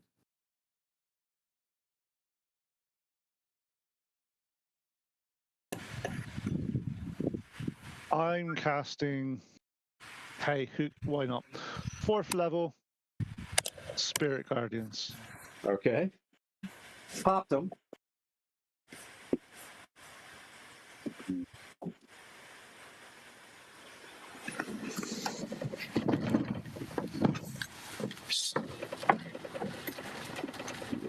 Okay. Can this stone giant I'm next to do a wisdom saving throw, please? Yes, sir.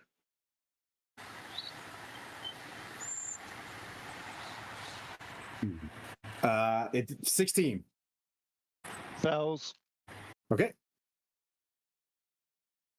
Oh, nice. 25 points of radiant damage. Holy smokes. Okay. And my spirit weapon is going to attack Thane. Okay. Yep. It's over that way. Totally understand. I know what you're trying to say. And does a 19 hit. And 19 does hit. And that's 7 plus 2, 12 points of damage.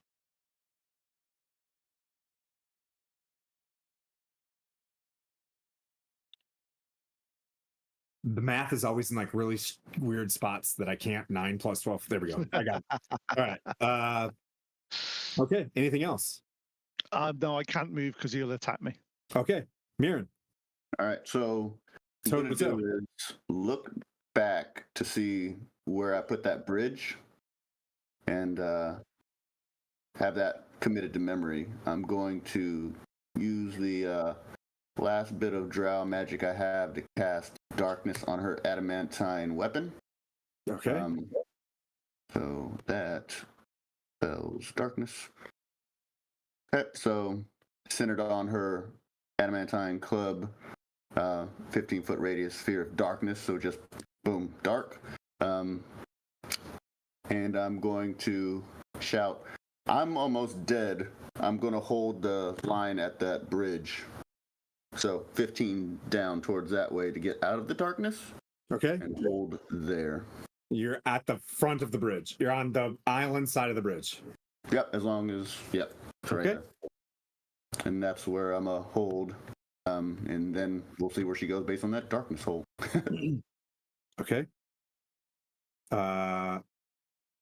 Stone Golem's turn.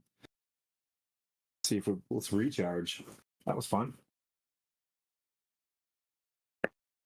Recharged. Fancy. Pwent, do a. I just kind of. Oh God! I want to hit. I'm just gonna hit you. I'm gonna do 2 slam attacks. 2 slam attack. Oh, it's got to do a wisdom. I already took the damage, did it not? Yeah. So it's gonna make 2 slam attacks on, which is weird. On you. One is a 24 to hit. Hits. And the other one is a 21 to hit. Miss. All right. The slam does 19 bludgeoning damage. Okay. Hang on. Let me do a concentration check. Yeah, I'm fine. Okay. Take 19 bludgeoning damage, and then that brings up Quaddle.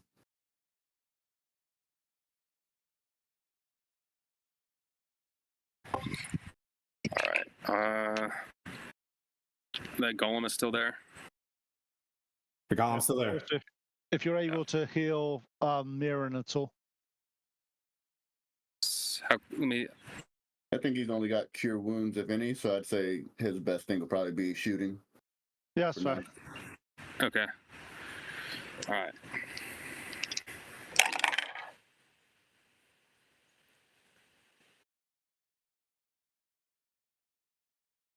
All right. And What? 14 to hit. What was the first one? 18. And 14? Correct. 18 hits.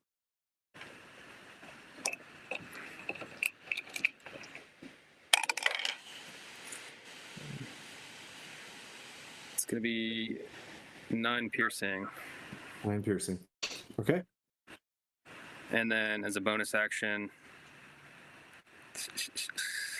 Slayer's Prey. Okay.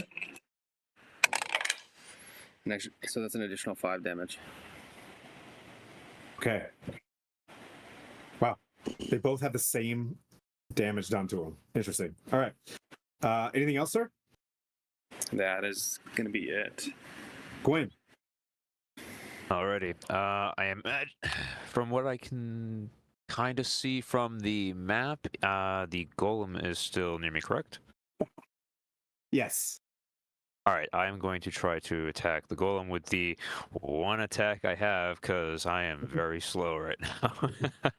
I'm not even going to move. I'm just going to stay right where I am and try to kill him. Okay.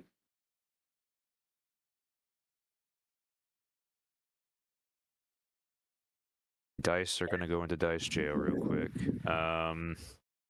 Yeah, I miss. Okay. That's another 10. Okay. You can make a saving throw against your slow. All right.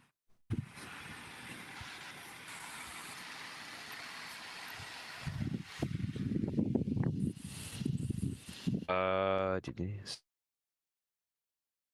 20? What? 20? That you're 30, 20. unslowed. Yep. Oh, So you're thank God. unslowed for this round. You're out of it. Top of the round, last thing that happens, my dice are back. Does a 24 hit Mirren at disadvantage. So Yep. I roll a disadvantage as a 24 hit. Yes. So she found a way the darkness to come find me and then come this way? He's gonna throw something at disadvantage. sir. Okay. As darkness comes flying towards you in the form of an adamantine bat. Yeah. This will be her rock that she throws this round. Oh, very nice. Okay. Yeah, it hits. Gotta have a suspenseful move to hold you for 28 bludgeoning damage and make a strength saving throw. Wouldn't matter. I'm unconscious. Boom! Wow. You guys yeah, that's see right. You were close to death. a form of darkness fly down, hovering over a spot now. As the bat, she's got a brain in her head too, lays in a spot. So disadvantage will happen as you guys try to get to Dear Sweet Mirren. When we arrive in 2 weeks, there's a spot of darkness and she stands above. Not anymore. I'm looks- unconscious.